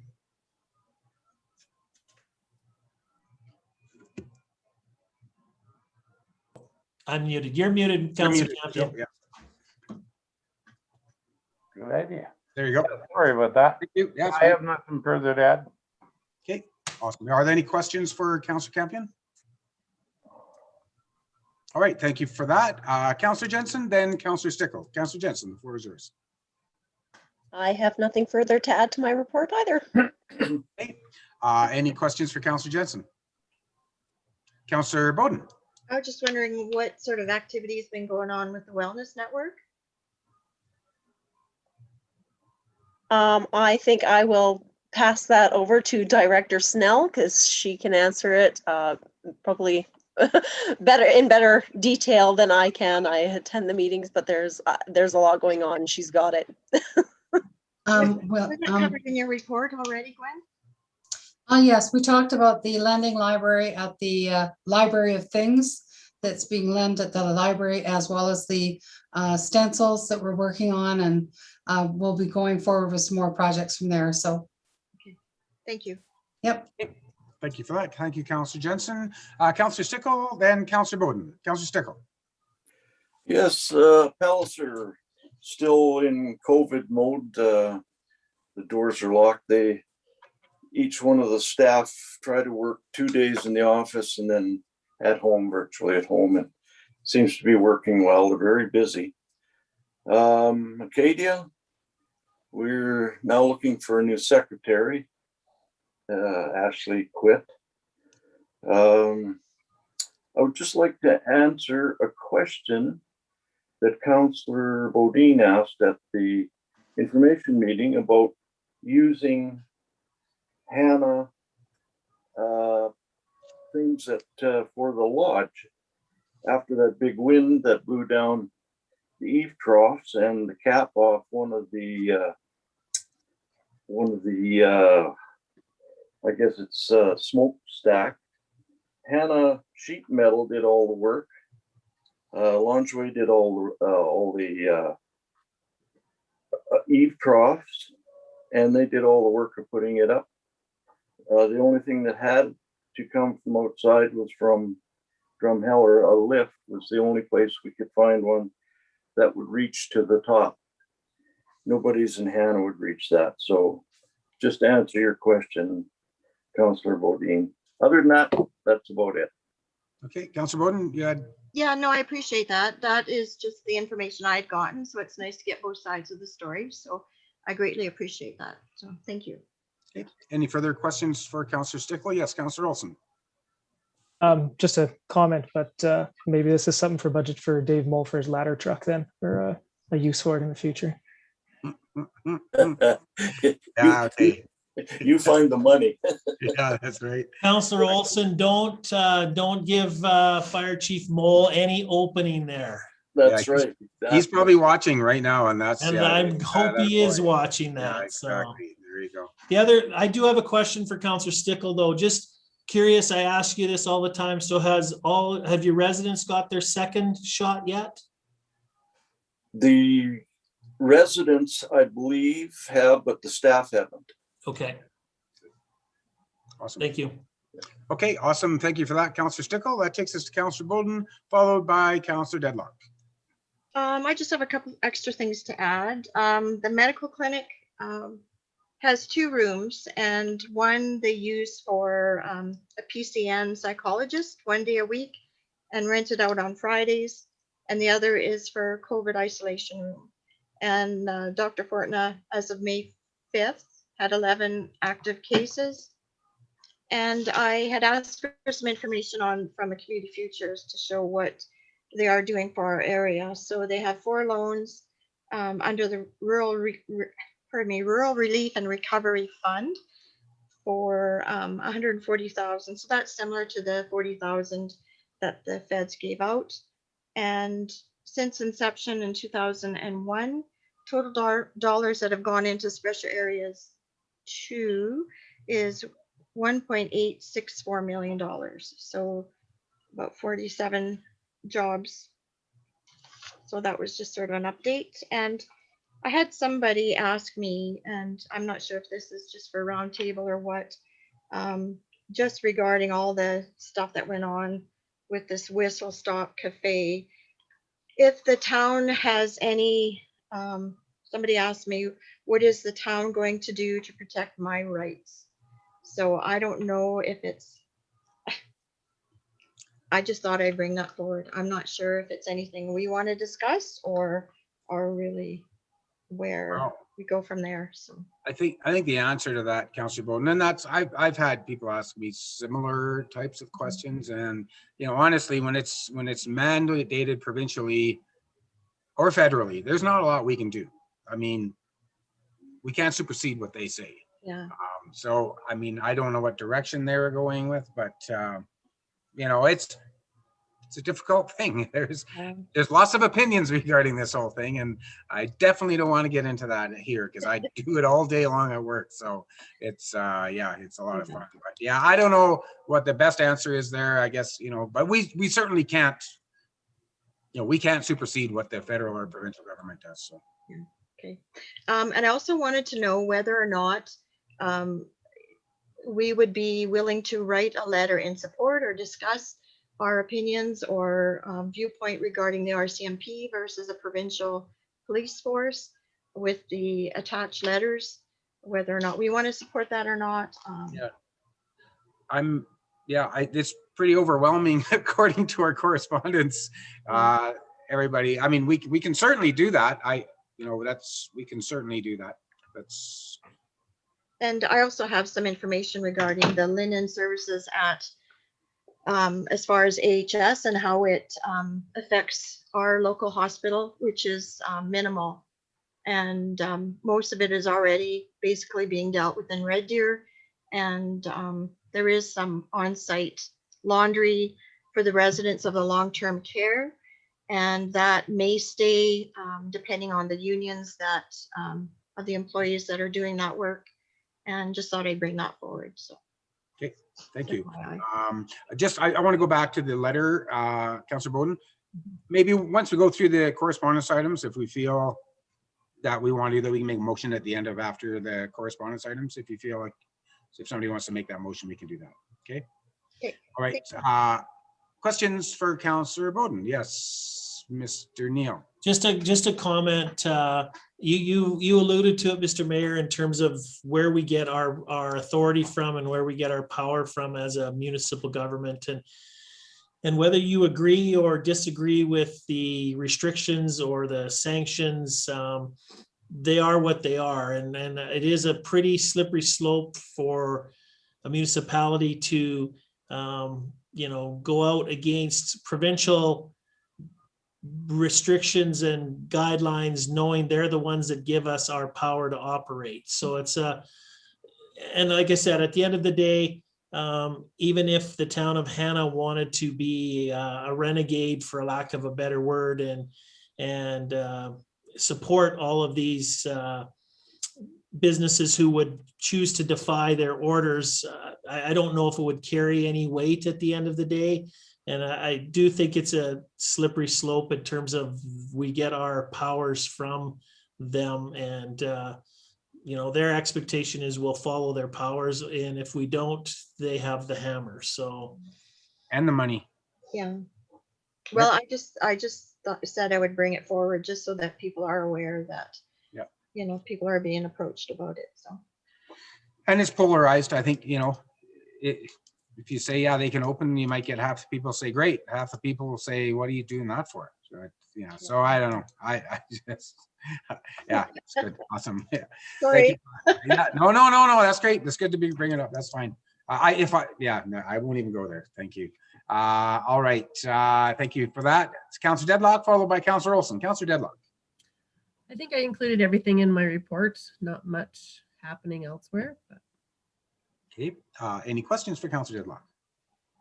Yes, Councillor Bowden. Yeah. There was nothing really in your report as far as what, aside from meeting Insight and Ag Center through Cactus Corridor. And is there any of that information that can be shared with council? I thought that's the whole idea of us having reports, is to bring it back and share with councillors, so we're somewhat informed. So can you share any of that? Or?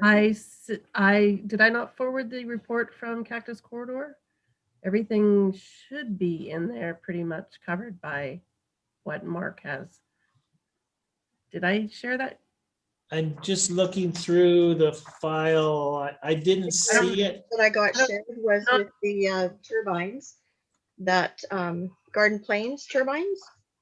Yeah, I'm just trying to remember when their last report was from Cactus Corridor.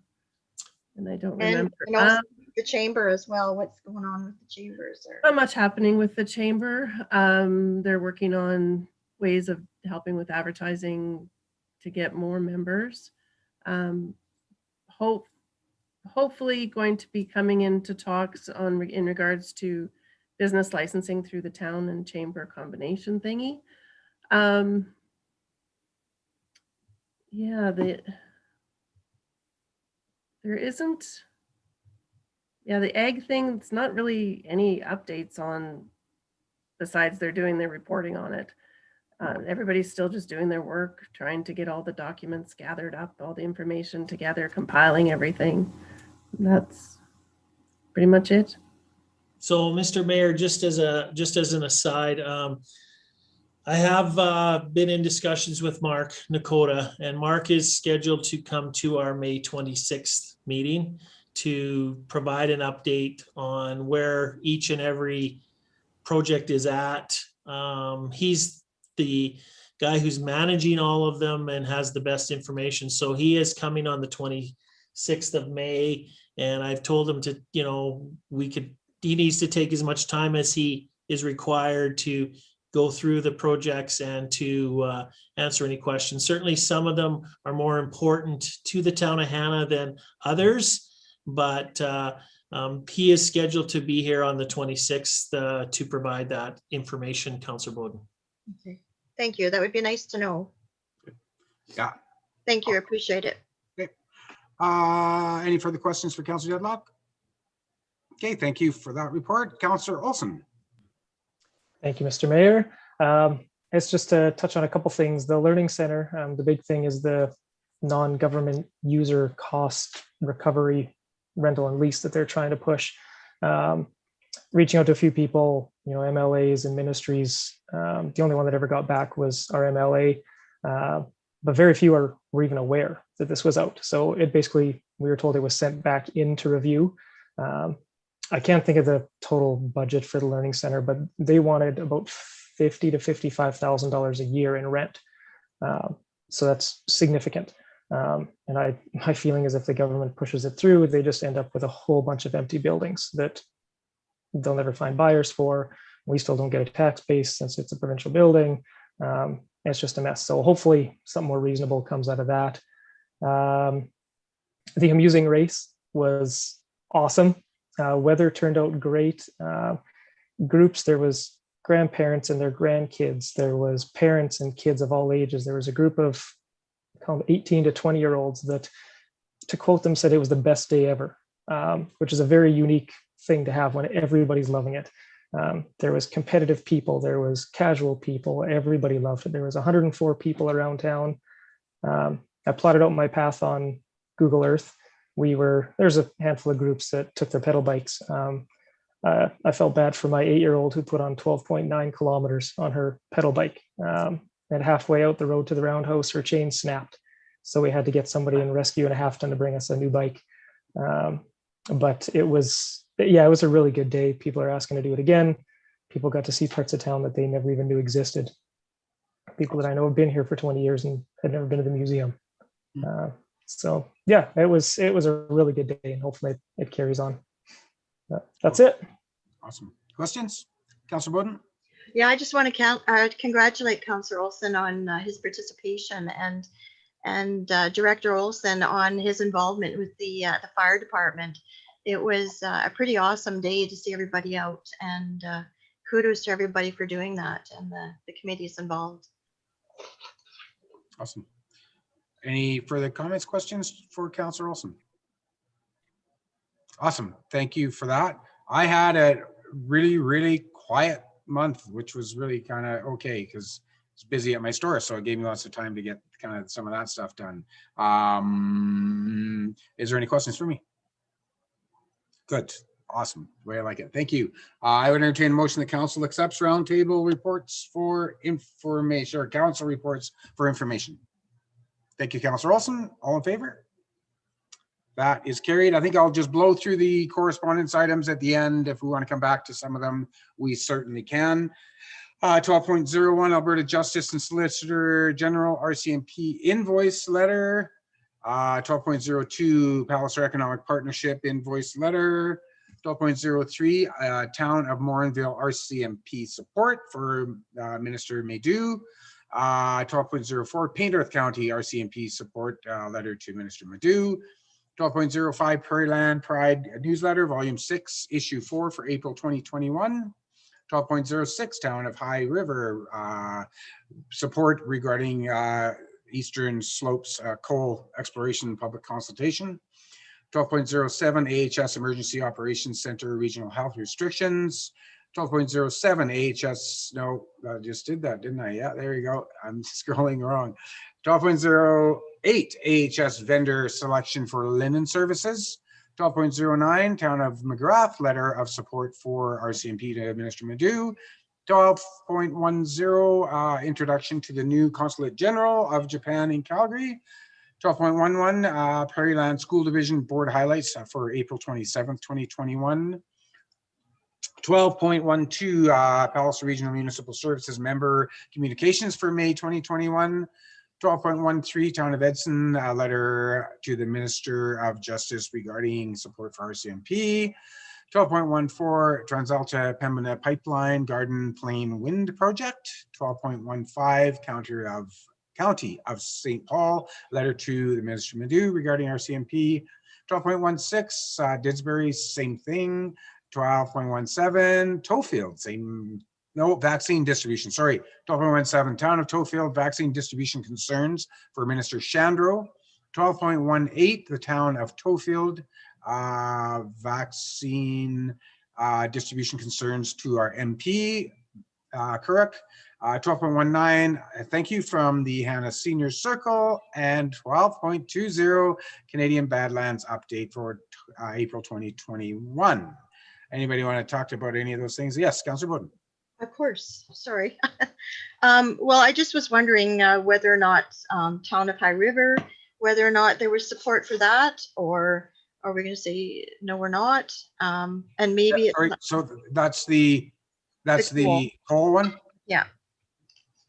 Or do we want to wait and see if there's some discussion for our info session to discuss that and the RCMP? Good. Yeah, I've been on top of that a little bit. I don't know.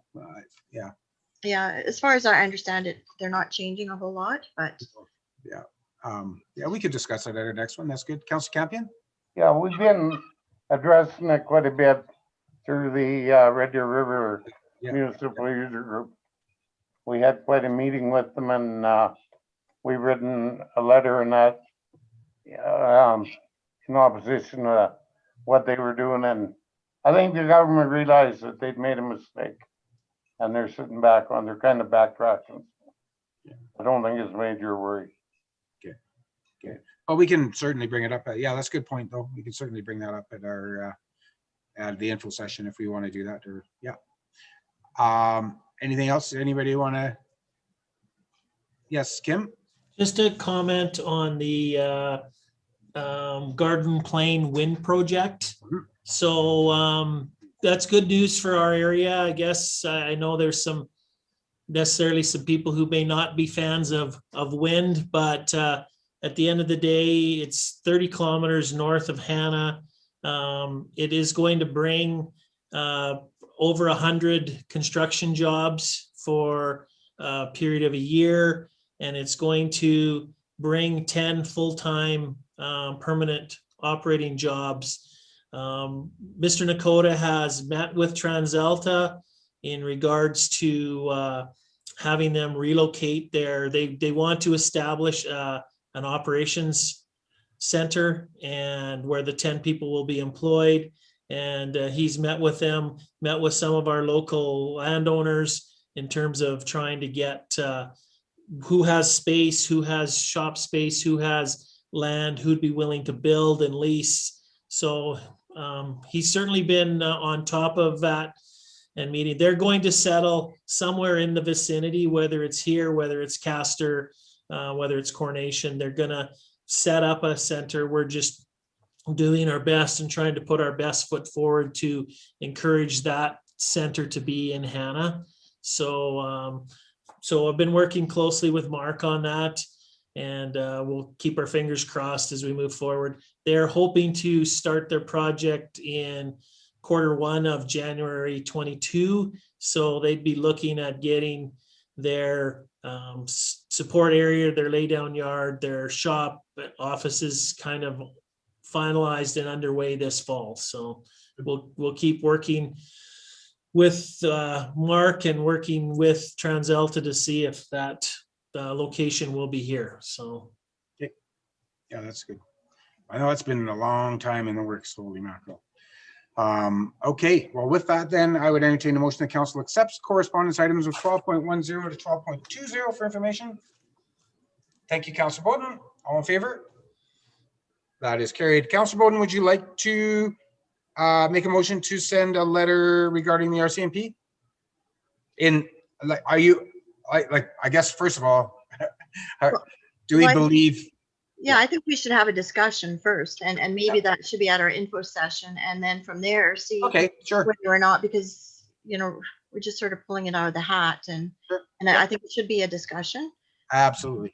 Yeah. So I see Kim writing that down right now, so we're good with that. Writing that down. Yeah, no, he's not writing it down. He's just sitting there, but that's fine. He's typing it. That's no, that's good. Yeah, no, that's good. Good comment. Yeah, for sure. All right, well, folks, thanks. That was actually a relatively quick meeting. I thought it might take a little bit longer, but that was very good. Good information, and that's awesome. So we have a next meeting, May 26th. We will see you all there. With that, I will declare this meeting adjourned at 8:02. Thank you. Good night, everyone. Good job, folks. Thanks. Thanks, everybody. Have a good one.